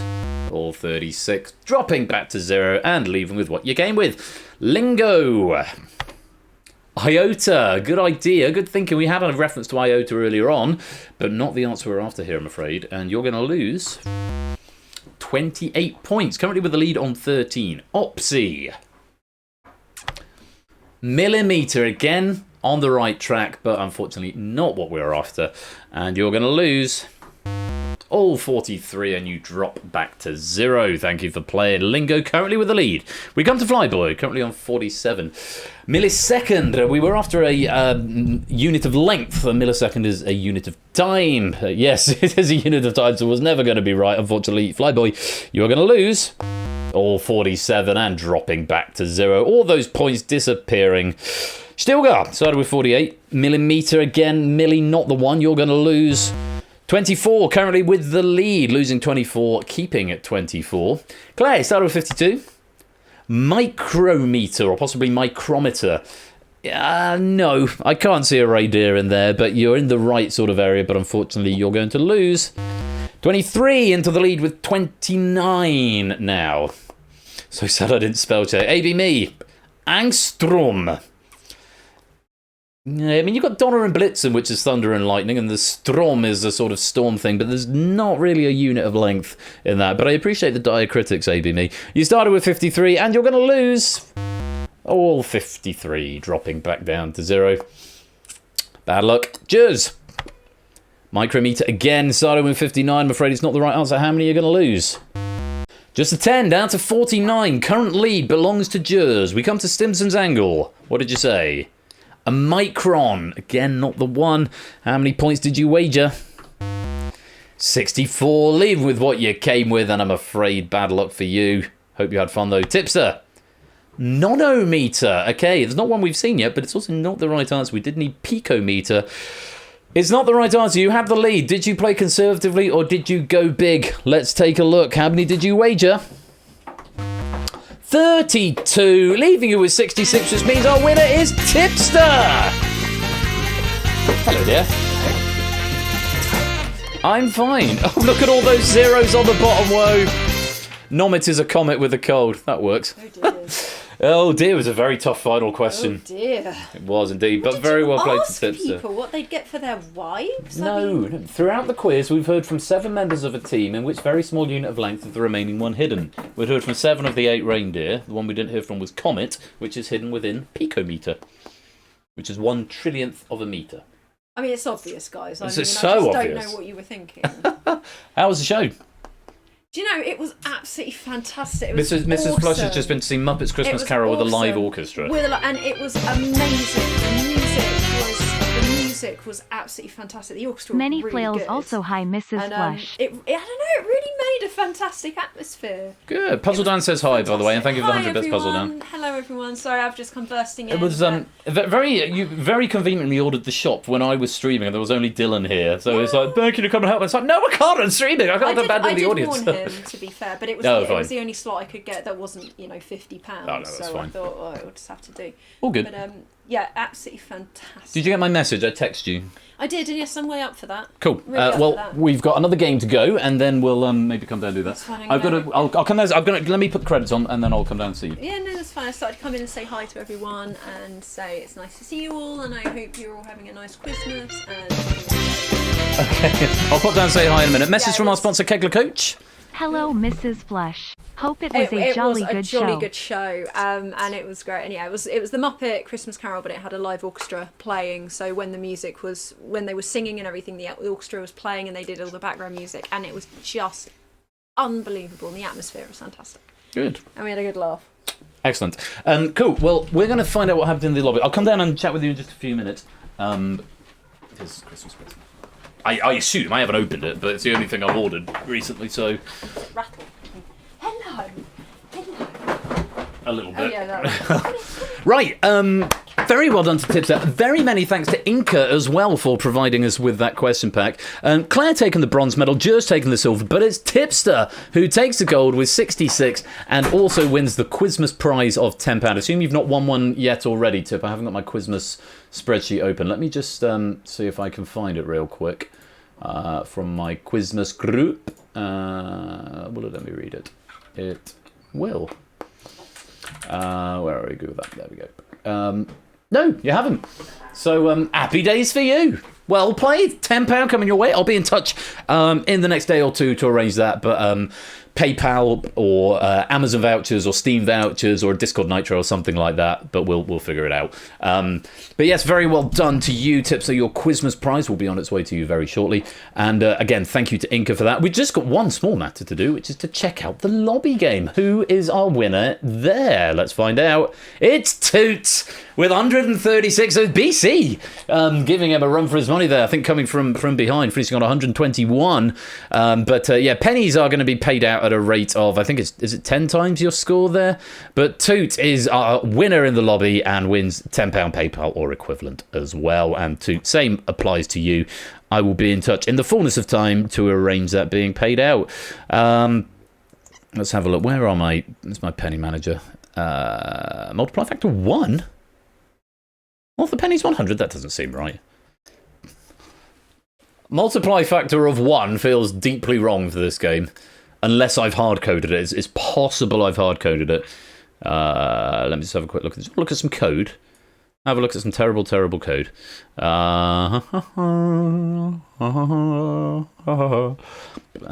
No, P dot points times multiply factor. Well, let's make that 10. At least. So 10 times your final score is what the penny payout will be, which should be very nice. Yeah, happy days all round. Thanks again to Inca. Congrats to Tipster and Toot. When we come back after the break, we are going to be playing The Purge by Ramsey Fox. Lots to look forward to in this pack, and it's being used on the app. That standalone Mac thing doesn't work yet, but the PC one does. Double check you're using the right version because I've updated it recently. We're currently on 0.5.2. But ideally, if you play in the browser, it will be the most up-to-date one. Best way of playing games. So get that app ready, because when we come back, the room will be plunged into semi-darkness. Oh my god, hiccups. As we take on The Purge. Hope you'll join me for it. For now, we're going to take a short break. I'm going to roll some adverts so that people avoid pre-rolls if they come in late. If you're not subbed, then you will see some adverts, but we won't start the next game without you, so don't worry about that. But I think it's 2 minutes of ads that I'm going to play. Everyone else will get some Christmas jazz. Coming right up after this break, it will be The Purge. Thank you for playing. Google that. Grats again to Tipster2, and thanks to Inca, and I will see you very shortly.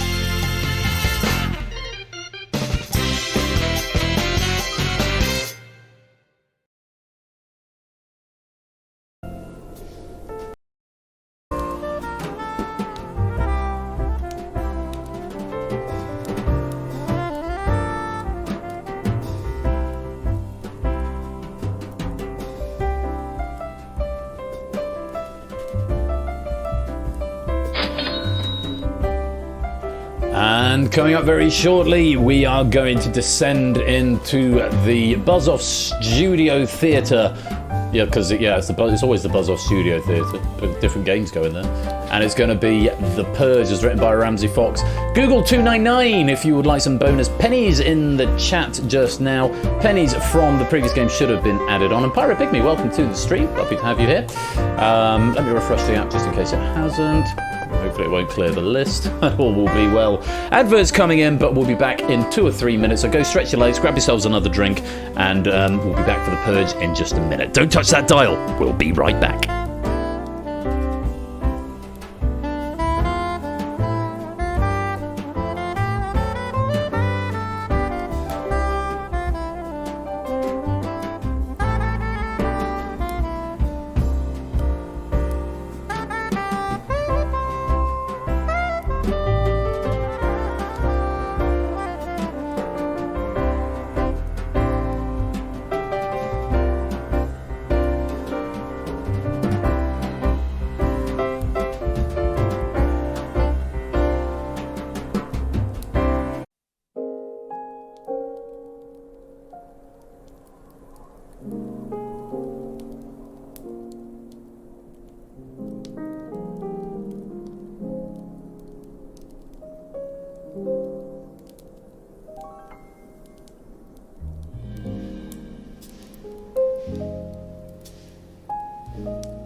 Welcome back to the second part of this evening's game night, where it's Purge time. I need to adjust the webcam because I'm stood and I have turned the light off, but ring light, such as it is, means that now I can still be lit, even though it's dark. Yeah, no, this is an app game. Don't whisper this one, Stilgar. No. Don't whisper. This one is an app game. You need to go get that. If you've played on the app since I last updated, I recently found out a way, actually, I can make it so that it doesn't reset your persistent data in between each instance of me updating the app, which is would be really helpful, because it will mean you will need to do literally once and then never again unless there's a massive change to it. But yes, this is one where you need to go to the app, and if you haven't played on it before, then you will need to type a quick one-time password into the chat or the to the bot. But everything else is done through the app, which ideally you're playing through the browser. And make sure you've got version 0.5.2. If you're playing in the web browser, you will have automatically. If you've downloaded it, it may not be. Come give it a go, Tip. See what you think of it. This is the Buzz Off Studio Theatre here for the Purge.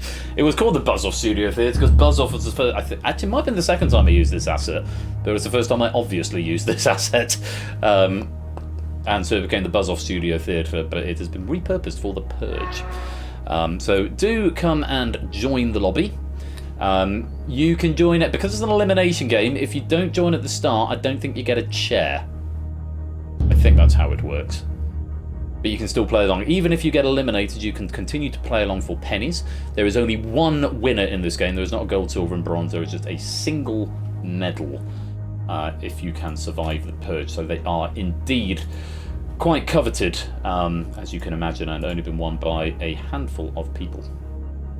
So come join the game. This pack has been written by Ramsey Fox. Oh yes, I forgot if I hover over you I get names, which is nice. Toot wants his own row, apparently. Yes, written by Ramsey Fox, and there's a lot to like about this pack. It's not Quizmas, but pennies still available, and medal at the end. The no winners and purge owners. I think I have coded that now, so if everyone gets eliminated, it's the end of the game just ends. Amy, Joey, welcome to the stream. Yes, it's now just doing a Jacob Rees-Mogg. He's lounging across several seats of the House of Commons there. I think I've programmed it. If everyone goes out, then then it gets a bad ending, as it were. Fairly sure I've programmed that. As ever, because this is relatively new software, it's only the third or fourth time we've played with this software, and only about the second, I think, when it's been finished. If you have any feedback, do drop it into the suggestions section of the Discord. Always happy to hear feedback. I think last time, actually, I got quite a bit of feedback, or a little bit of feedback on this, but I didn't implement anything because I respected the opinions, but I didn't necessarily agree with some of the suggestions that were coming in. Whilst I was grateful for the feedback, I have got the suggestion channel open on the Discord just there, so I will see things coming in real time. I will try and ignore it. In fact, you know what? I'm going to flick over from there and go to bot moderation. Let's go there, and we can just see Fluffy Bunny Esquires just joined the Discord. Welcome. You get the roles that allow you to chat in a minute, Fluffy Bunny, but welcome on into the Discord. And if I look at that instead of, in fact I won't, because if people edit it, then I'll still see it. I'll look at general chat. That's a nice one to look at. And Lingo's empty thought bubble. We've got 30 players in so far, which is very gratifying. So welcome to you. Let's see who we've got. Is that Dragon? Yes, Dragon. Shapes. Sam. Tipster. Fluffy Bunny Esquire. Amy. Rudic Fan. Zeus, Nando, Velvet Thunder, Poker the Joker, Grams, AB Me, Claire, forcing Toot to shove up off his lounging, Toot, Cranky No Ass, apparently. How has that happened? That's a strange bug. Let me look for that person, see who they are, because it probably means they haven't validated yet. Can I search in the console? Yes, someone who's joined the lobby with the name Cranky Noas but hasn't validated their account, so I don't know who they are, and as a result will not be able to partake in the game until they validate. You go onto a waiting list until you validate. It's already haunted, yes. It's a haunting. The haunting of the Buzz Off Studio Theatre, Cranky Noas, who gets a seat. That's probably a bug I should fix. You shouldn't get a seat at all, or that name shouldn't pop up unless you've been validated. But yeah, there we go. Claire, to Lingo, Mr. Vertigo, Opsy, BC, Colo, Flyboy, Stilgar, Silent Marine, Clive, Joey Gatorman, Riff, Thetz, Pyro, Mantissa, and Stimpson's Angle.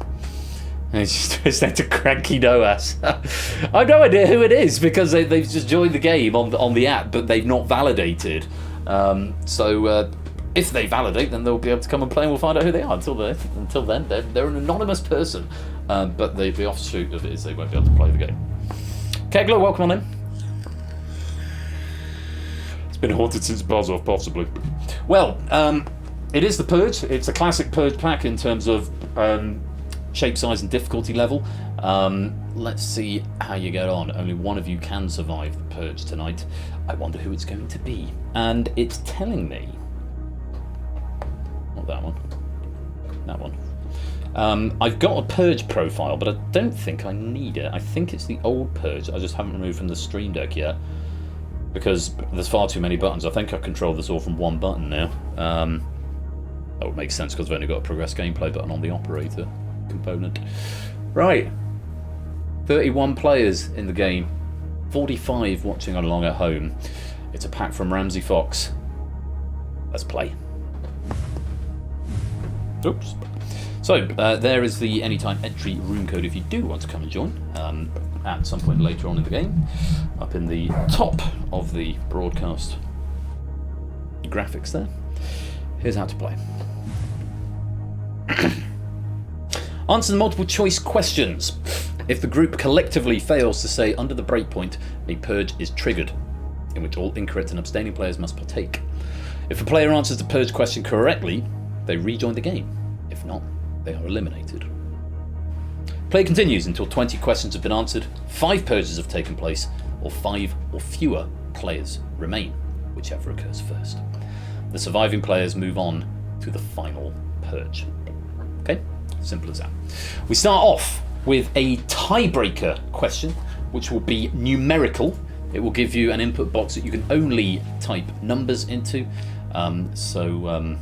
Yeah, you need to give me an integer answer and you'll have 20 seconds to do that. That's how to play. This is the Purge. I hope the microphone's okay, because it feels like it's quite a long way away from me. I might just try and raise it slightly, because it is, to be fair, quite a long way away. But where is the actual front of it? Oh, it's there. So hopefully that's fine. You're still sitting. Are you cranky? No, asked Kegler Coach. Oh no, you're there. Oh, you're quoting me. You're quoting me. I see. So, tiebreaker question. The answer will be a number. I am standing, yes. Good luck. Here it is. Including multi-number bets, splits, corners, etc. How many betting spots are there on a standard single-zero roulette table? I love this question. I think this is a brilliant question and very on brand for Ramsey Fox. Abstention gives you int.max, so give me something. Time. Toot getting answering, I think it processed it even though you were just out of time. I think there's some built-in grace time into this. So we won't see what you said, but the answer is 157. 157. An American 0-0 wheel would add 4 additional spots. Some casinos have added a third 0 to their low limit tables. Stay far, far away from those. Sage advice there from Ramsey Fox. But there are 157 betting zones on a roulette table. And there is the Purgeometer, standing glowing, seemingly innocently, but there to decide everybody's fate. Just a quick scan down some of these answers just to see where we are. A couple of players getting pretty close, just 7 away. I imagine players going for a nice round 150. Seems to be the closest to me. That may or may not come into play. We'll have to wait and see if we need it towards the end of the game. So the breakpoint's set at 50%. Let's take a look at our first question, for which there are 2 options. Good luck. A. The. In English, which word is the definite article?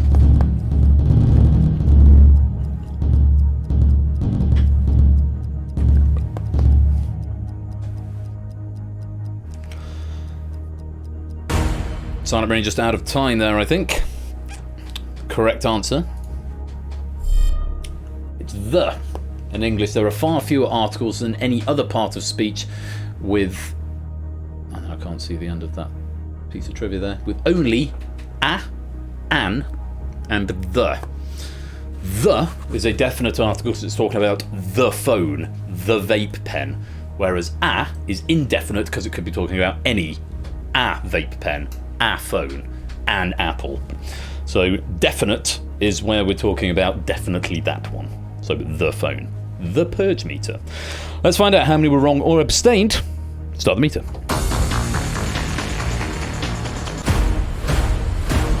Not bad. 1 player going for A, 29 going for the. 1 player abstained on that one. Yeah, RTFQ. Might that have been you, Tipster, by any chance? Fresh from victory out of Google that. Now I'm mixing up our parts of speech. Don't worry, still plenty of questions to go. We survive, we go on. Breakpoint lowers to 40%. No comment. Let's see how you do. Question 2, options are Taylor Swift, Adele. Which music megastar set a record by claiming all of the top 10 spots in the Billboard Top 100 in October 2022?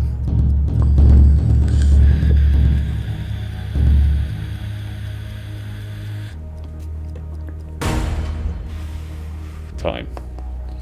May have lost Silent Marine. I think that's 2 you've missed there, but not to worry. Hopefully we'll get you back soon. Correct answer.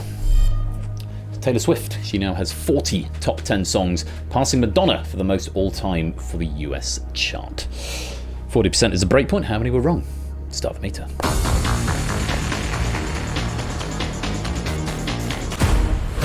We avoid Purge again. 10% wrong, 87% right.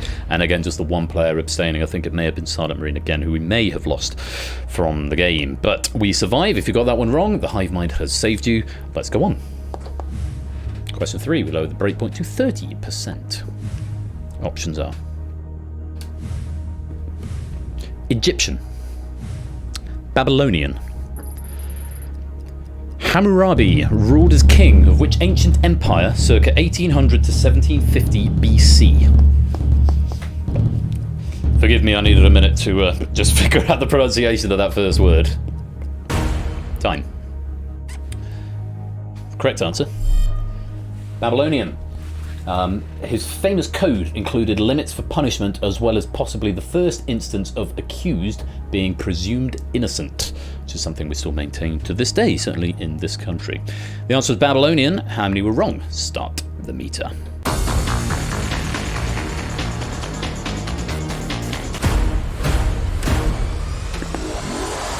Just 3 going for Egyptian, 27 for Babylonian, and 1 abstention there. We avoid the Purge. Very well played. Let's go on. We lower the breakpoint to 20%. We have been under that for every question so far. Let's see if we can keep at it. As we look at question 4, options are Australia, England. After a draw in this year's series, which national cricket team retained the Ashes, having previously won the 2021-22 series?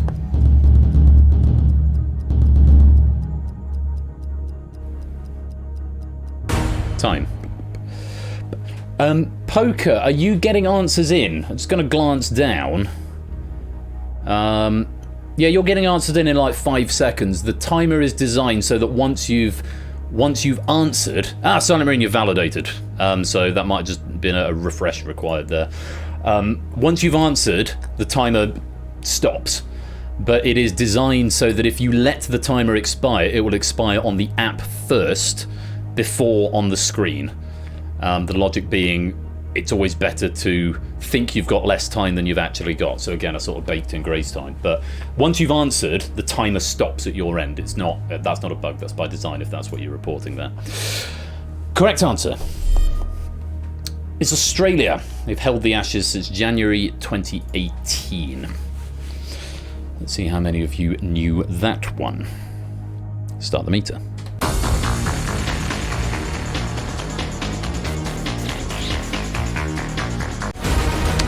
We triggered it. Just 6 players giving the wrong answer, 26% wrong in total. 6 giving the wrong answer, but 2 abstaining. 19 plus 6 gives us 25 rounding error, 26% incorrect. 74 players giving the right, 23 players, 74% giving the right answer. But for those 6 who were wrong and those 2 who abstained, I'm afraid you are going to have to answer a Purge question in order to survive. Everyone else, you can still answer this question, but it won't affect your part in the game, and this won't count towards your final score, but will count towards pennies. So when the question comes up, give it a go all the same. Let's find out who was wrong on that question. Stilgar, Poker, Dragon, Pyro, Rudic Fan, Silent Marine, Joey, and Kegler. You must all answer this question correctly in order to stay in the game. If you get it wrong or you abstain, then you are going to be out. Pokernuts is dotting and Not a Cat is erring. Why are you erring, Not a Cat? Whenever it says it makes me think something's gone wrong or something isn't behaving as expected. So if that is the case, please let me know rather than making me guess. Otherwise, I'll just be standing here confused. Everyone else answer this question as well for pennies. No faith in your own country, evidently. Good luck. 20 seconds. Here's that question. Purge question number 1. In the classic carol, what sort of bird is given in a pear tree on the first day of Christmas? Dragon's in, Stilgar's in, Poker's in, Joey's in, Silent Marine's in, Pyro's in, Rudic Fan is in. Kegler's in. And that's time. The correct answer is a partridge. And Lingo has just validated their account. I need to stop it popping up the name every time someone refreshes their account. And note here from Ramsey, this year I learned the pear tree is likely an adjustment of the French word for partridge, which is perdrix, P-E-R-D-R-I-X, perdrix. So a partridge, un perdrix, eventually became a partridge in a pear tree, when it originally meant a partridge, possibly. Either way, if you gave me partridge, you get to rejoin the game. If not, I'm afraid you are going to be sent home. Let's find out who was right and who was wrong. Oh, you've all gone blue. What fun. That means no one's been eliminated. You've all got it right and you're all back into the game. I knew that anyway because it said so in my lock. But, you know, tension and whatnot. Very well done. You 8, you get to rejoin the game. Let's go back to it now. Oh, that ding means no one was eliminated. We reset the breakpoint to 60%. I feel that ding is very much not in the right key. We still have 31 players. We reset the breakpoint to 60% and we continue with the game. Question number 5 coming up, and your options are Edouard Manet, Claude Monet. The term impressionist is often credited as being coined in a negative review of which artist's piece, Impression Sunrise.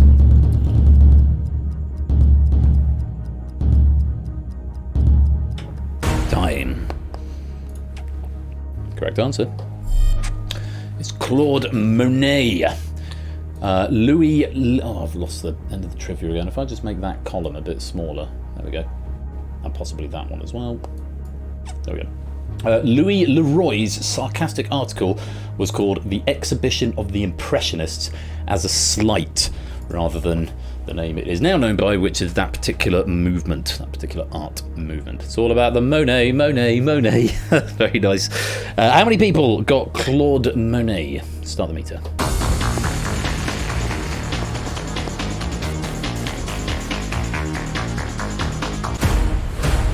You've avoided it, 23% wrong.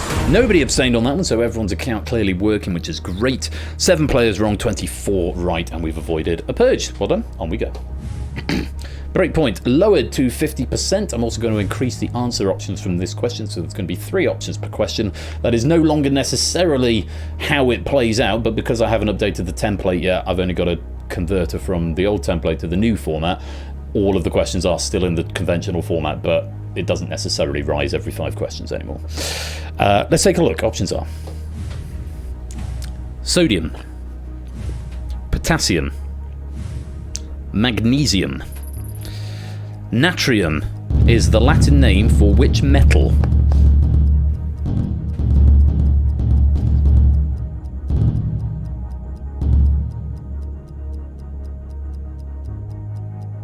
Time.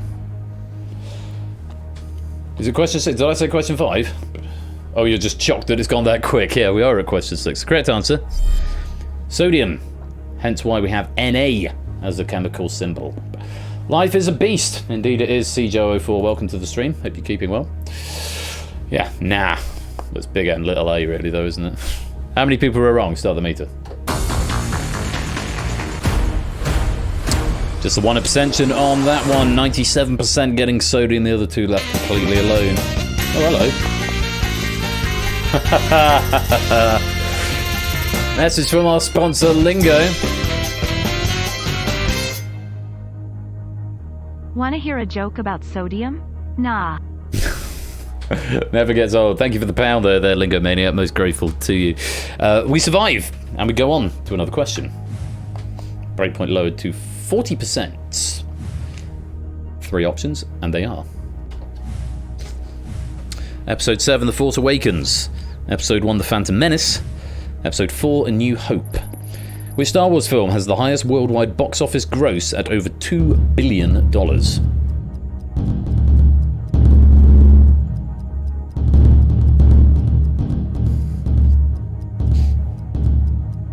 Time. Amy, that answer, I think, will be counted, even though it came in at the end of the responses. We'll find out in just a minute. Correct answer. It's The Force Awakens, over $2 billion. The other 2, possibly if you adjust them for inflation, but I think Force Awakens would still have the highest gross.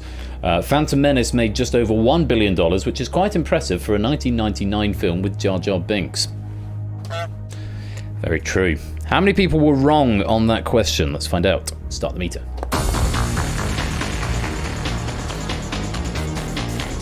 Yeah, it was massive, not a cat.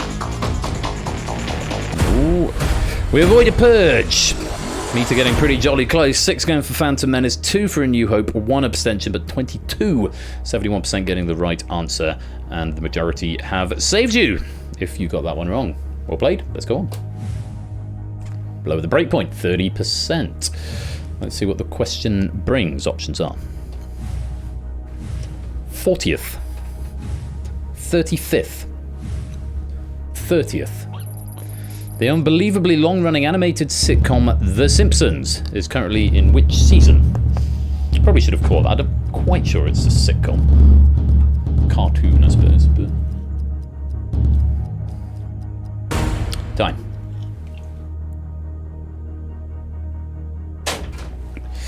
But we are talking about The Simpsons we all know and love. Yeah, it does do that when you're about 50%. When you're at half 180 degrees, it does whip very, very fast. Correct answer. It's 35th. Started in 1989. Worldwide, it's just a mere 21,500 behind Sand Mansion, a still-running German kids show that debuted in 1959. And rip Maud Flanders, indeed. Breakpoint 30%. How many of you were wrong? Let's find out. Start the meter.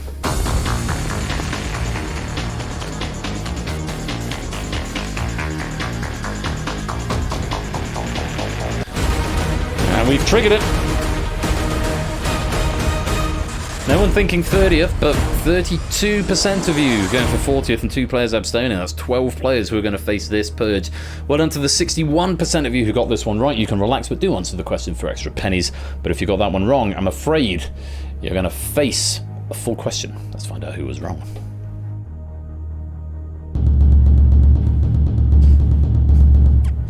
ABME, Mantissa, Colo, Stilgar, Dragon, Fett, Stimpson's Angle, 2, Opsy, Flyboy, Pyro, and Silent Marine. Full answer required in order to survive. Good luck. Here's the question.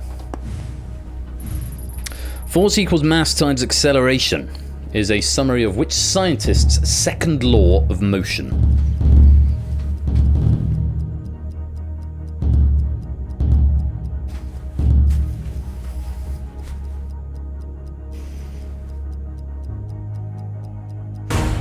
Time. No answer for Silent Marine. You will be eliminated as a matter of course. The correct answer was Isaac Newton, or Sir Isaac Newton, famous inventor of mavity. First law covers inertia, the third law covers action and reaction forces, and the second one is force equals mass times acceleration. Who was right and who was wrong? Thanks, Topper. I've seen it now. Let's find out. Alright, other than Silent Marine, who did not give us an answer on that one, so unfortunately, Silent Marine, that is the end of your journey. There's no answer, and we did need one, and I'm afraid you have been purged. We reset the breakpoint to 70%. 30 players remain. Can they continue? Because we can only have 5 in the final. Let's find out. Next question. It's question number 9. Options are... Pre-show that top. Nintendo 64, Xbox 360, PlayStation 2. Which of these is the all-time best-selling video game console with over 155 million sold? Yeah, I think we're going to go watch it post-stream, actually, so it'll be a late-night viewing for us. Time. Of those consoles, I owned exactly one. The Xbox 360. I don't think I ever owned a PS2. I got a PS... No, I took an Xbox to uni. I got an Xbox 360 a little bit later. Owned a PS3. Still own a PS3 and a PS4, but not a PS2, I don't think. Or an N64, more of a Mega Drive kid. Graham's refreshing their account. Correct answer was the PlayStation 2. The Nintendo DS ended up with about 1 million fewer sales, just missing out. I'm going to watch it in a minute. Well, post-stream. Do not spoil anything. Hello, Jack Wilfred, and happy birthday for the other day as well, mate. Hope you had a good time. Right, how many of you were wrong? Start the meter. Best budget DVD player at the time. Yeah, quite.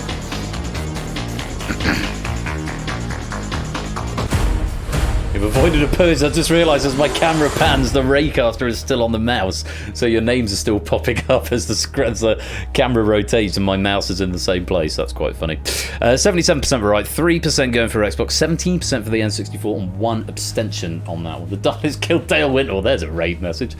I like that. Good, you've avoided a purge. Let's go on.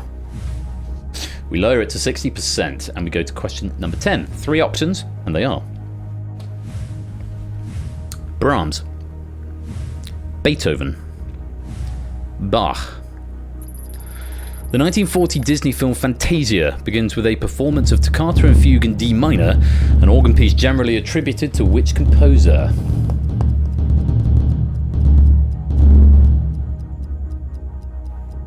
Time. Slightly edited this question because on discussion with Ramsey, in fact he flagged it with me first and he was absolutely right. It's generally, a lot of people think it wasn't actually written by the composer but by one of his students, but it's generally attributed to them.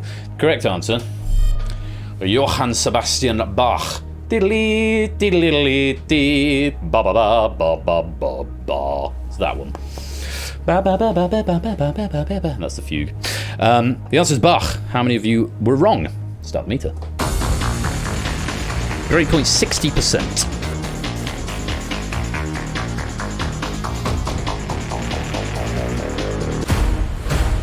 We avoid again, 33% getting that one wrong. No abstentions that time, but 5 going for Brahms, 5 for Beethoven, and 20 going for the correct answer of Bach. There were Bach, yeah, a lot of 24 kids did he have? 23, 24? CPE, JS, WPF, PDQ, lol. Well done, if you got that one. You've saved everyone. Let's go back. Bach humbug. Lower the breakpoint to 50%. I'm also going to increase the options. 4 options for each question from now on. Let's see how you fare with question 11. Take a look. Oh, and incidentally, first showed up in the early 18th century, decades before Beethoven and a century before Brahms. Question 11. Options are 8 kilobytes, 64 kilobytes, 1 megabyte, 256 kilobytes. The Apple, is that 11E or 2E? Home computer, first released in 1983, with how much onboard RAM?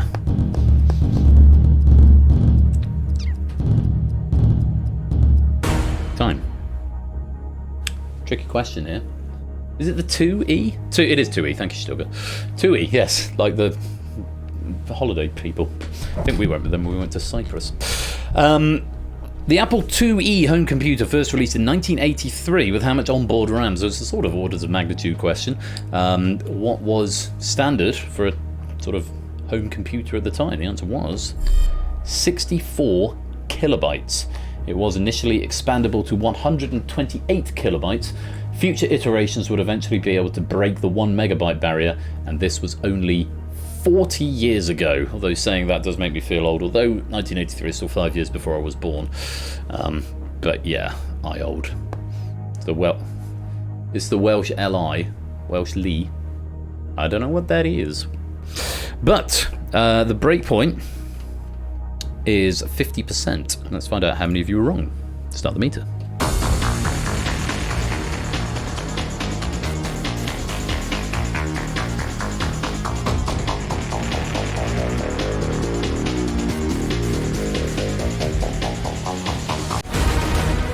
Perfect timing with the link with the bed.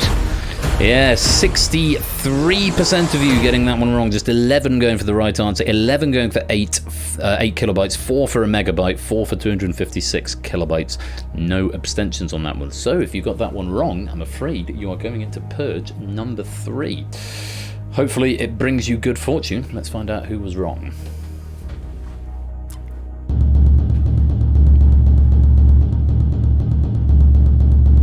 Quite a few there. Sam, AB Me, Grams, Clive, Mantissa, Riff, Cola, Stilgar, Fluffy Bunny, Mr. Vertigo, Tipster, Shapes, Dragon, Zeus, Opsy, BC, Pyro, Lingo, and Claire. Full answer required, and if you want to stay in the game, it's got to be correct as well. Good luck. Here's the third Purge question.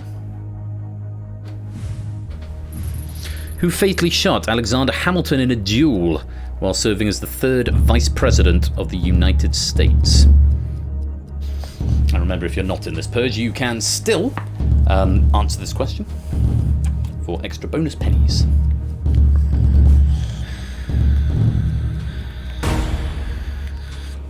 Time. Correct answer. Aaron Burr, or Aaron Burr, possibly Aaron Burr.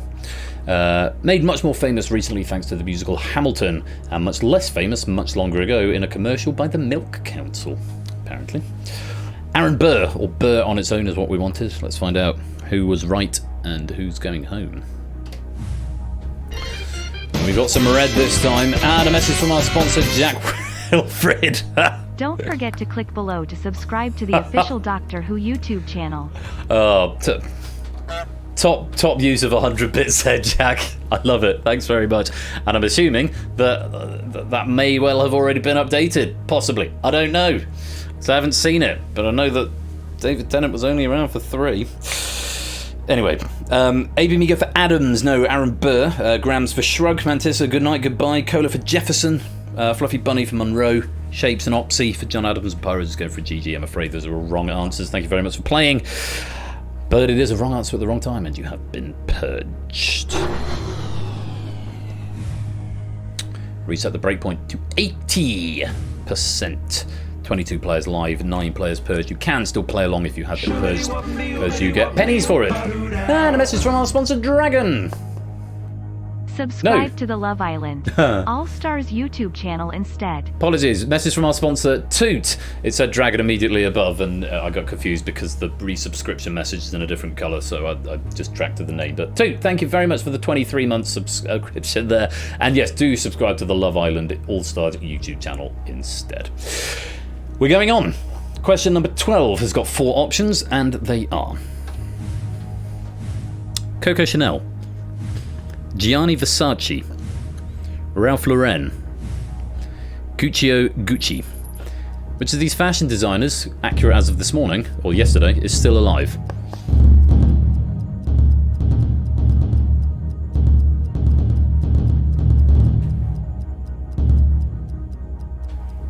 Time. Correct answer was Ralph Lauren. Ralph Lauren was born Ralph Lifshitz. One of the alternate Google searches I saw was, why did Ralph Lifshitz change his name? I mean, I just learned that, but I'm pretty sure I could take a guess.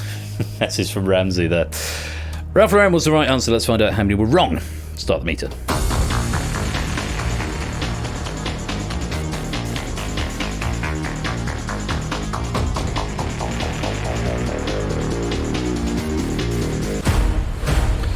We've avoided Purge and so got some nice whiplash, so no one abstained on that one. 1 going for Coco Chanel, 3 for Gucci, 5 for Versace, 13 getting the correct answer, Ralph Lauren. If you did get that one right, you have saved everybody.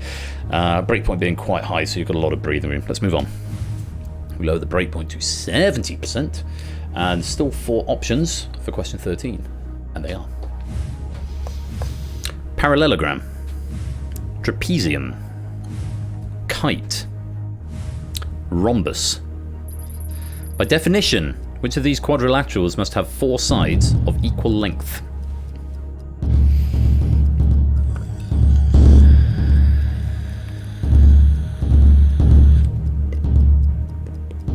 Fine. Correct answer is a rhombus. A trapezium is called a trapezoid in the US, which after further review is just definitely wrong. What, trapezium or trapezoid, Ramsey? Tell me in the future when you watch the VOD, if you're not with us now. American mathematicians owe me an explanation. I think trapezoid rather than trapezium, but no, it's a rhombus. And it's got 4 equal sides. It's always a square that's sort of slightly fallen over, I think. How many of you were wrong there? Breakpoint 70%. Let's find out. Start the meter.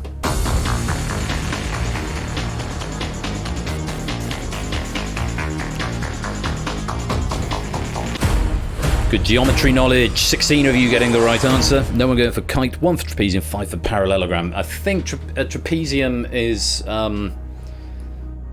parallelogram is a rhombus but a rectangle, so it's like that. Whereas a rhombus is square shaped. A parallelogram, is that the one with the sort of like a roof shaped, and a kite is like a diamond sort of shape, I think, if memory serves. I don't know, it's been a while since I did GCSE maths. Pre-roll ads are on. Run an ad break to disable them. Okay, thank you for letting me know that. I'm not going to do that just now, but I might do it before we go to the final purge. Just for funsies. Right, let's move on. Breakpoint lowered to 60%. 22 of you still in live play. As we move to question number 14. Options are salad, meat, pastry, soup. What type of dish is vichyssoise?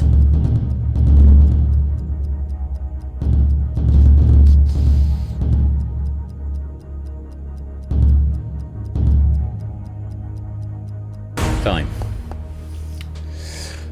Forgive my pronunciation if that wasn't right. I think it was in the right ballpark. Correct answer. A soup. Vichyssoise was created in the Ritz-Carlton Hotel in Manhattan. It's a potato and leek soup, chilled with cream and served cold. That sounds truly unpleasant. I'm not going to lie. I mean, the potato and the leek I can get with, and even the cream I get down with, but a cold soup is not for me. Had a question about fishy sauce. Now we have a question about vichyssoise. Indeed, we did. Very good. Very good wordplay there. How many were wrong? Stop me up.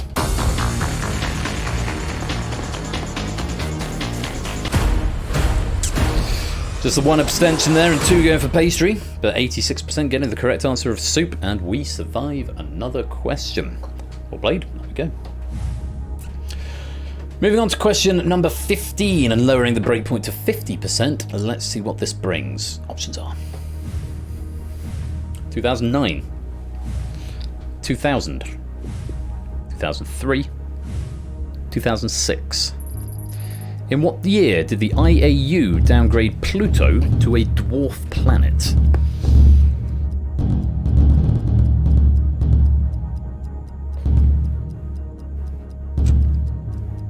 Time. Kegler, that answer came just out of time, but we'll see if it counts for you, if it is indeed necessary for it to count for you. Correct answer is 2006. Other dwarf planets include Eris, Sedna, and Ceres, which was discovered over 120 years before Pluto, despite the fact that Ceres is a satellite of Pluto. They're both really diddy. 2006 is what we wanted. Breakpoint is 50%. How many of you were wrong? Start the meter.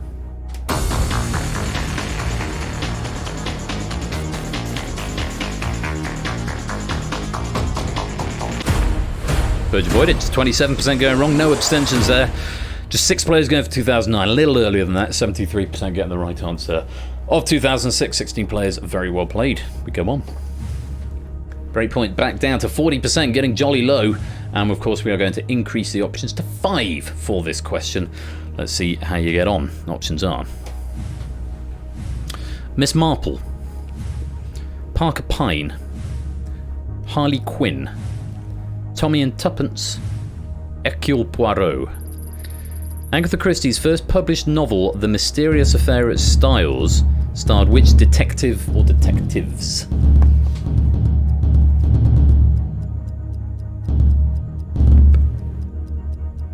Time. Correct answer. Hercule Poirot. I have no more information to give you.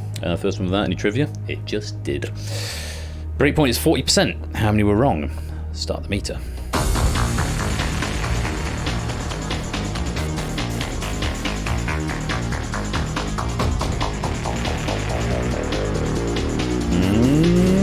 Okay, we've triggered a purge. 50% of you getting that one wrong. No abstentions there, so obviously the late answers did count.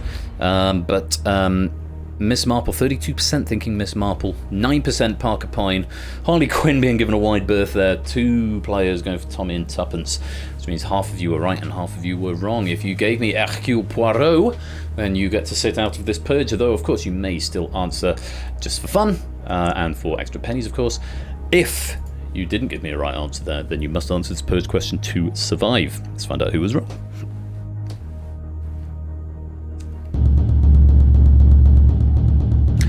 "11 players: Sam, Mr. Vertigo, Poker the Joker, Tipster, Fett, Nando, Velvet Thunder, BC, Amy, Joey, and Kegler. Full answer required here if you want to stay in the game. It's the 4th Purge question. Good luck. The US Figure Skating Championship awards a 4th place medal made of what tin-based alloy? The US Figure Skating Championship awards a 4th place medal made of what tin-based alloy?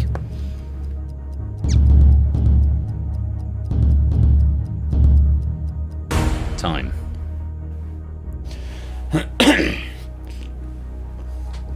The correct answer is pewter. And a note from Ramsey here. Sorry, Topper. Verdigris is the patina of copper and does not appear in the figure skating podium in the slightest. No Verdigris. Yes, Topper will indeed be sad. If you gave me pewter, you get to come back to the game. If not, I'm afraid it is game over for you. How many of you were wrong? Red if you're wrong there. Mr. Vertigo, no answer. Poker going for lead, no answer from Tipster. Brass from Fetz and Nando. Copper from Velvet Thunder. Verdigris from PC, good a guess as any. Amy going for brass and no answer from Kegler. I'm afraid those are all wrong answers. We did need pewter. Very well done to Joey and Sam, who have managed to survive that purge and get to come back into the game. But for the rest of you, all 9 of you, I'm afraid it's the end of the road. No, that's the escape artist. So wrong answer at the wrong time, and you've been purged. 18 players have now been purged, 13 players remain in live play. The breakpoint has been reset to 90%. Remember, we keep going until we have 5 or fewer players. We've asked all of the main game questions, which is 20, or we've asked all of the purge questions, whichever happens first. There are 4 questions left in the main game. Here's question 17 with 5 options. Good luck. Banana slug, common starfish, blue-ringed octopus, giant clam, garden snail. Which of these animals is not a mollusk? Spelled with either a C or a K.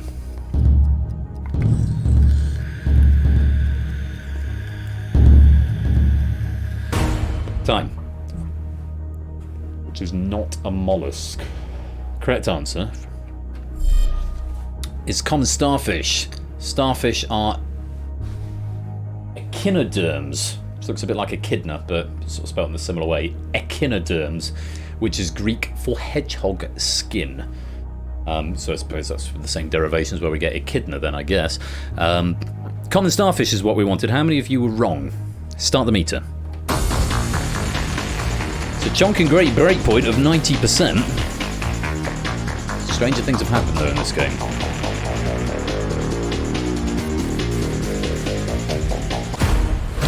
We avoid it. Halfway towards it though, 46% were right and 44% wrong on that one. No one abstained. 1 going for banana slug, 5 going for blue-ringed octopus, which is a mollusk. No one going for giant clam or garden snail. Well done though, we have avoided that purge and we go on. 3 questions left. The breakpoint is lowered to 80% and you've still got 5 options, and they are Canberra, Montevideo, Buenos Aires, Cape Town, Wellington. Which city is the world's southernmost world capital of a sovereign state?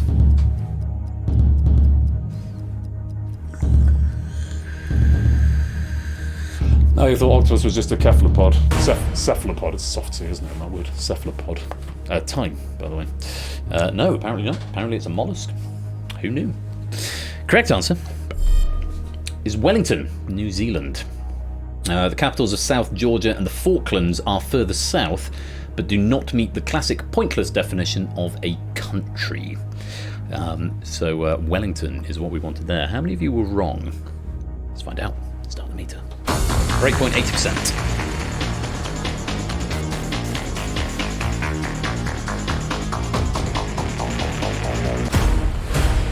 Nice! 69% getting it right. 9 players, well played. Cape Town, 2 players going for 1 for Buenos Aires and 1 for Canberra.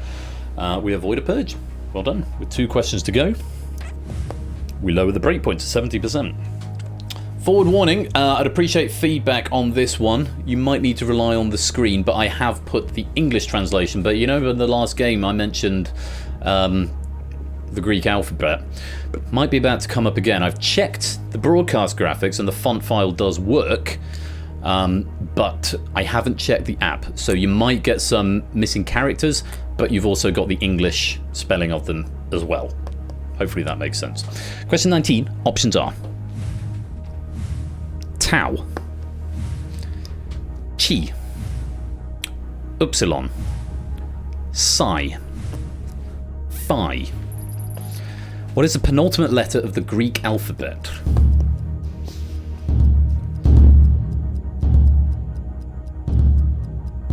Classic quiz question here. Time.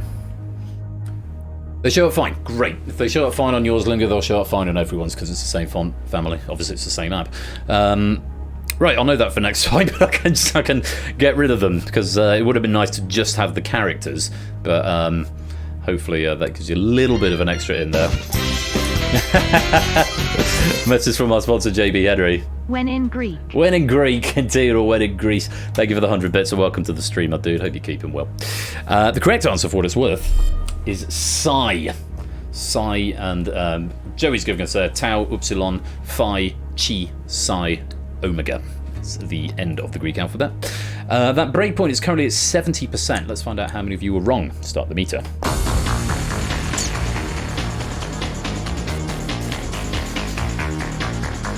Oh, is it, Chase? Thank you for the knowledge. I didn't know that. I wasn't sure if it was Chi, actually, but Kai is good to know that. Hello. Hello. Woohoo! We've avoided it. There's 1 abstention there. 4 going for Upsilon and 2 going for Phi, but 6 finding the correct answer of Psi. It is enough to avoid that 5th purge.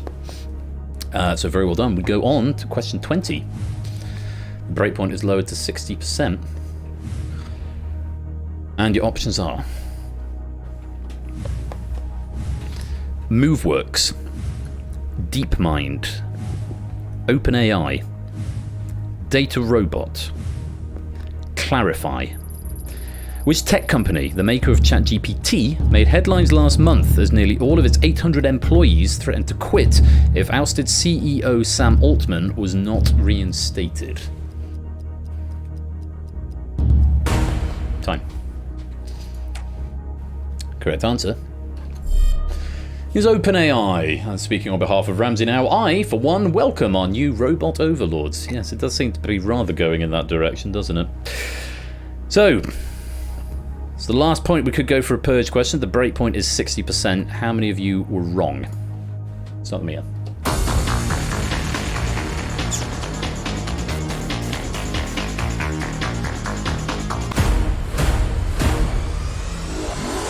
Not many. 23% incorrect and 1 abstention amongst that. 2 going for DeepMind and the other 10 going for OpenAI, which means I haven't said it all the way through because I don't want to jinx it, but we forego the 5th purge question it's a good question possibly for Ramsey to use another time. But it does mean it is time for the final purge, and we've got a lot more than 5 players in. So how this works at this point is the 5 players with the highest scores, that is the most number of main game questions answered correctly. So purge questions don't count to this for very good reasons that were pointed out previously, i.e. they don't get a condone if they're not in the purge. Whoever's got the most main game questions right goes through to the final. If we have got a tie after that, then we will take into account your tiebreaker question and take whoever was closest. There's the klaxon. I probably shouldn't have explained that before the klaxon because it is time for the final purge. And let's find out who our 5 finalists are. Clive, Riff, Sam, Lingo, and Toot. Sam and Clive, 18 out of 20. Lingo and Riff, 17 out of 20. Toot, 16 out of 20. Flyboy also getting 16 out of 20, but it does come down to the tiebreaker. Toot was 52 away in his tiebreaker, and Flyboy was 109 away in the tiebreaker. So it is the tie that has borne this one out, and Toot just making it into another Purge final and will take seat number 5. So it does mean Flyboy, Zeus, Joey, Claire, Dragon, Stimpson's Angle, Rudik Fan, and Stilgar. It is the end of your game. It's a really unceremonious way of being eliminated, but we can only have 5 in the final because we've only got 4 questions. 19 right and put that one... Oh, shapes! Oh, that's gutting, that is. Yeah, you'd have been in the top commissioning for the final, but alas, not to be. Thank you to you 1, 2, 3, 4, 5, 6, 7, 8 players, but it is the... It's not a wrong answer, but it's not enough points at the wrong time, and I'm afraid you've been purged. Oh, but before we purge you, we look at the leaderboard, and yeah, where's Shapes? Where is Shapes? It'll be a bit further down because it says 17 Shapes. Is that wrong? Oh! Ah, it's not including them in the build, but it might still do it on the end device. Were you counting them, or does it say 19 on your device, or did you just miscount Shapes? Because if that's a bug, it shows you total including Purge. Somebody could, if you could please note that in suggestions. Right, it shouldn't do it internally. It doesn't, but it's just on the view. It probably does. Yeah, that looks like was. If someone could just jot that down in suggestions, that's just an error on my part. I've probably updated the logic but not updated the message send out.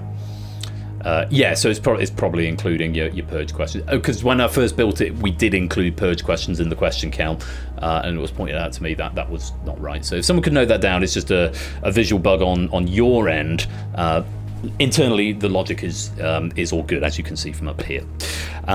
So those are the cues correct, and the Purge has survived. After all that, and I hope you had fun if you didn't make it into the final, but we have got 5 players: Clive, Riff, Sam, Lingo, 2. Pretty stacked final. Let's see what you make of Ramsey's final questions. Good luck. It's time for the final Purge.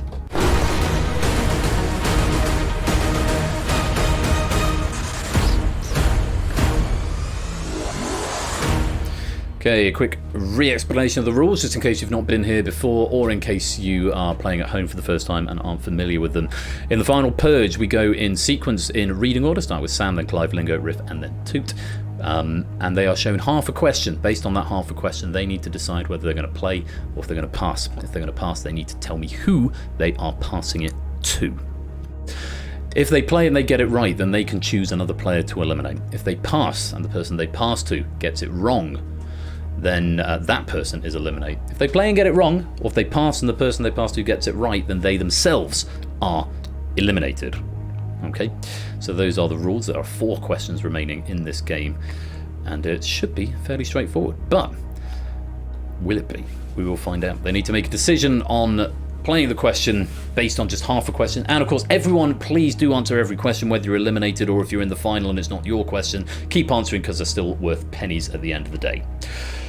Sam, you've got the decision. Oh, and just one final thing for our finalists. The way you are displayed on the broadcast graphics there will not necessarily marry up with the way they are displayed on your app. So double check whose name you're pressing if you're nominating for another player. You don't want to accidentally nominate the wrong, player, because I can't take it back once you've decided, because it's now all automated.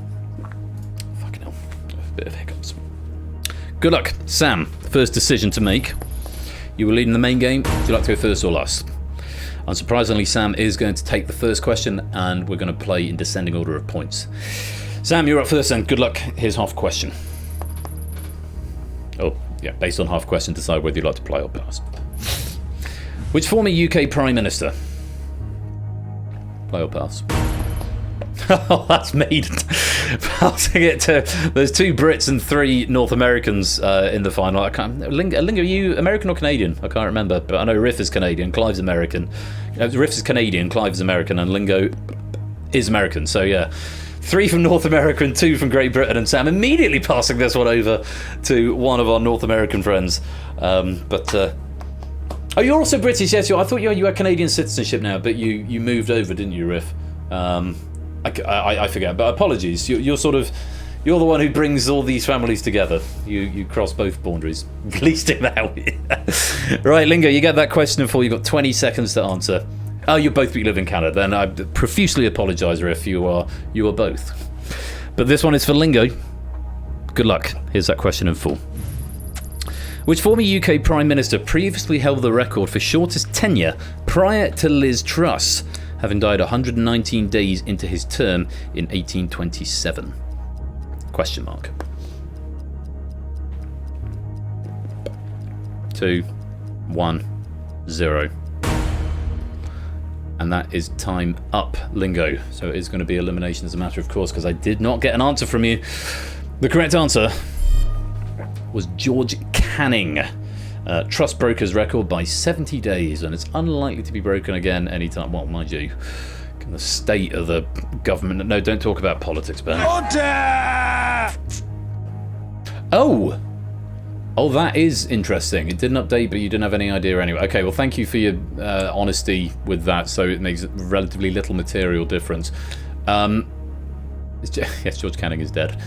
Can you keep me posted on how it updates over the rest of the course of the game, Lingo? I don't know if it's just disconnected you from the room, if you may be unfocused from the window, or if you're on your phone. But yeah, apologies for that. But academic, and thank you for your integrity there. No answer given.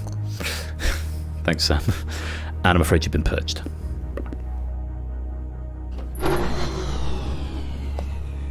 Did that update on your new one? I didn't even know he was ill. No, neither did I. Lingo goes grayscale, and the game moves on. Clive, based on half a question, do you want to play or pass? Here it is. Sets of what classic board game? Clive is going to play, not wasting any time. So Clive, if you get this one right, you get to choose someone else to eliminate. If not, then it's you who's going home. That question in full, good luck. Sets of what classic board game come with an additional die known as a doubling cube used to offer and track increases in stakes? Clive was the first player to answer before anyone else in the lobby. It has updated just now, so it's possible then, possible that, are you on a mobile, Lingo, or are you playing it on a desktop browser? Ideal projectile. I just want to see what Lingo's playing on. Because if it's mobile, it's more likely that you're on a phone. Okay, so it should auto-reconnect if you lose focus or if you lock the screen. But it's possible that something's come slightly unstuck. So my apologies for that. Clive was the first player to answer here in just 4.13 seconds. The correct answer was backgammon, and that's exactly what he says. He goes that lovely shade of green. Very well done, Clive. Ramsey saying the doubling cube is my all-time favourite game mechanic. I still want to make a quiz format with it. Call it the cube, maybe? No? What do you mean, no? It's the right answer, Clive. Very well played. You get to choose someone to eliminate. Is it going to be Sam? Is it going to be Riff? Or is it going to be Toot? The choice is yours. Not wasting any time in picking Toot to eliminate. Sorry, Toot. It's the burden of strong performance is that you get to this point and in heaven with Dale now, and got places to be. Oh, sorry, Clive. Toot, I'm afraid you've been purged. And 3. Riff gets the next question. Sorry, Clive. I'll get a shift on.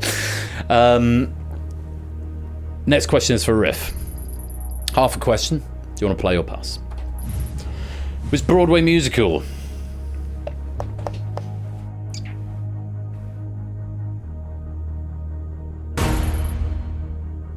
Riff's going to play? Certainly didn't think he would pass that one to Clive. Well, he may have done to Samster, but maybe he knows. Maybe they know their Broadway musical knowledge. Let's find out. Riff that question in full. Answer to Clive, I dare you. Which Broadway musical by Andrew Lloyd Webber closed its record-breaking Broadway run this April after 35 years and over 13,000 performances? Clive, once again, the first one to get an answer in.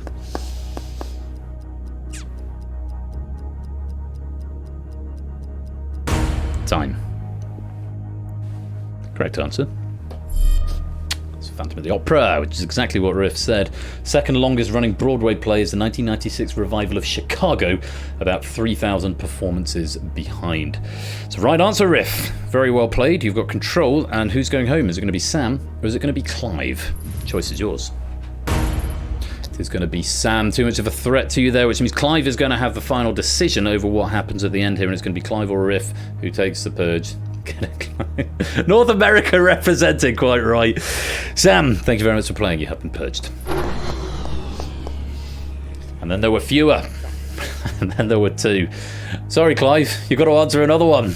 I know we're trying to hustle, but it could be a purge victory for you. Or it could be going to Riff. Who knows? But you've got control of the question. Is it going to be a play or is it going to be a pass to Riff? I can tell you, so I'm just looking this up while I'm whittering away here. Clive has not won the purge before. And I can tell you that Riff has not won the purge before. So one of you is going to win for the first time. Clive, based on half a question. Never even made the final before. This is already amazing. Well, it could be about to get a whole lot more amazing, Riff, but the next 2 decisions are going to be quite big. Clive, good luck. Half a question. According to the IBA, which... before I even finished reading half a question, I knew you were going to pass that one. I was fairly sure neither of you are particularly enormous drinkers. According to the IBA, which cocktail? Good luck, Clive. God damn it, Clive. Riff, it's been sent back to you. Clive is not taking this one. Is it an effective pass, or has he just cost himself the game? Pressure on you now, Riff. Good luck. That question in full. According to the IBA, which cocktail is made from just 3 ingredients: white rum, lime juice, and sugar?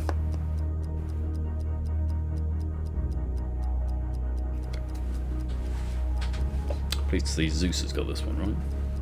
2, 1. Time. I'm laughing because I've seen the answer come in. The correct answer is a daiquiri, and Riff has gone with God damn it, Clive.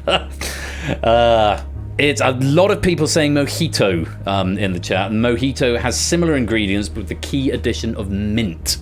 A lot of mint in a mojito. It's not God damn it, Clive. That was a very, very good pass there from Clive, who also went for mojito. So Clive, if you had played that one, you would have been wrong yourself. So great pass there. Thank God didn't have a scuba. You were nearly there. Forgot about the mint. I'm afraid though, Riff, you have been purged. And we're down to a single player. The last 2 players in the game would have been first-time winners, but it's come down to the man in the red Power Ranger suit. Congratulations, Clive. You have survived the purge.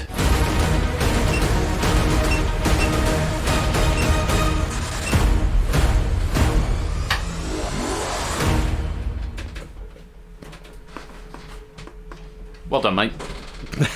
Great game. Great game from Clive there, surviving the purge, and for the first time, no less. Lesson learned, drink more alcohol. Well, I don't think Clive drinks either, and he managed to win on that question, or not because he knew the answer necessarily. Right. Yeah, very exciting tonight. There's a lot of very interesting tactical play in that endgame. Lots of passes, lots of playing, lots of right answers, and a couple of wrong ones. Really well-formulated pack there from Ramsey, I have to say.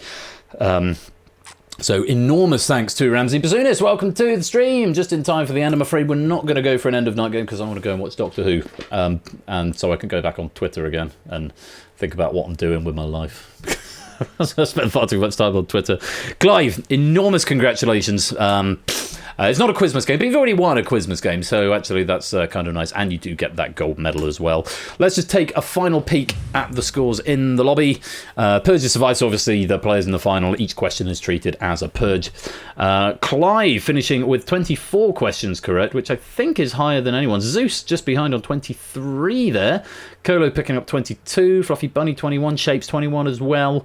But it is Clive who wins the day, and will get his name and lights in the medal cabinet. Very well played. Well, that's about all we've got time for this game night. We've had another fairly lengthy stream, 3 hours. But Again, very, very many thanks to Ramsey, of course, as well, to Purge for Plinko earlier on, and to Inca for Google that. I hope you've had a fun evening at Game Night. I've certainly had a good time. It's been lovely to see so many of you here. Thank you for continuing to celebrate the season of Quizmas with myself over here on Game Night. Don't forget to go and give Ash a follow.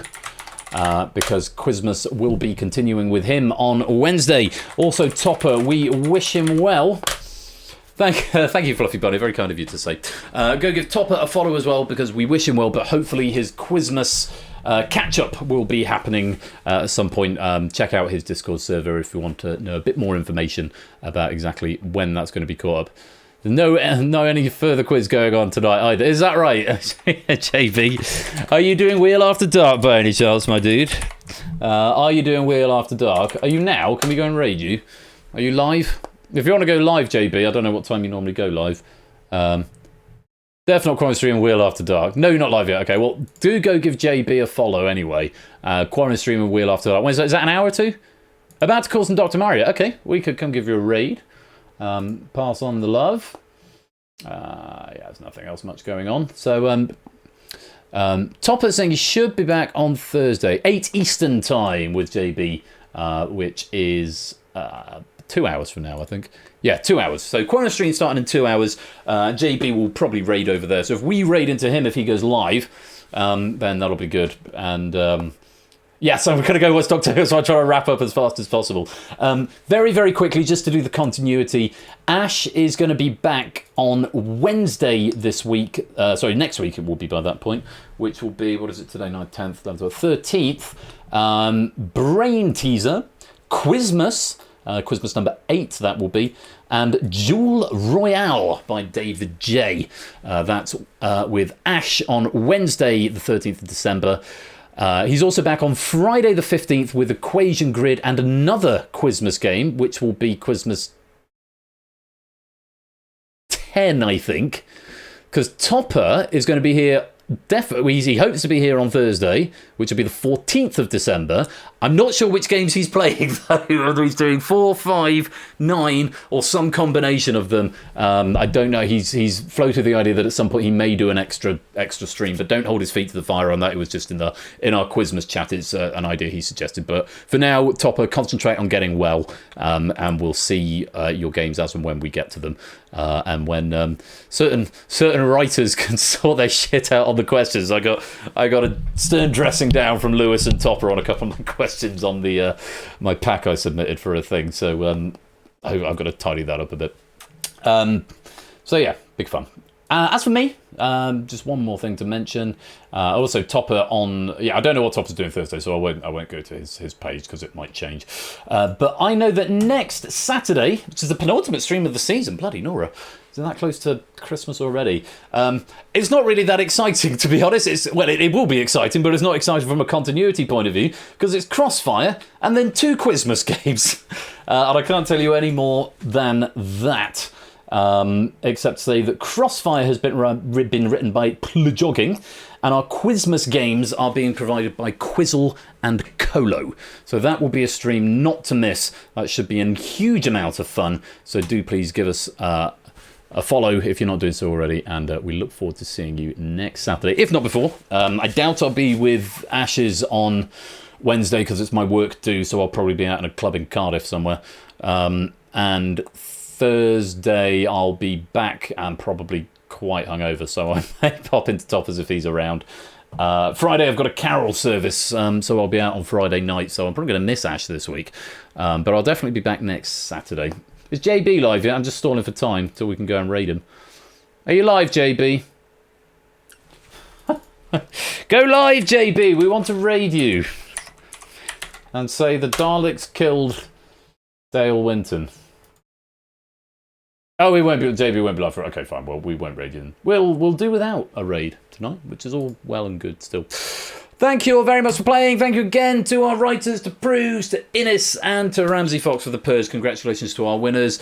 Toot, Tipster, I will be in touch with you to arrange your Quizmas prizes very, very soon. And Clive, huge congratulations once again on surviving the Purge. Until next week, you have been watching Game Night. I have been Royal Flush.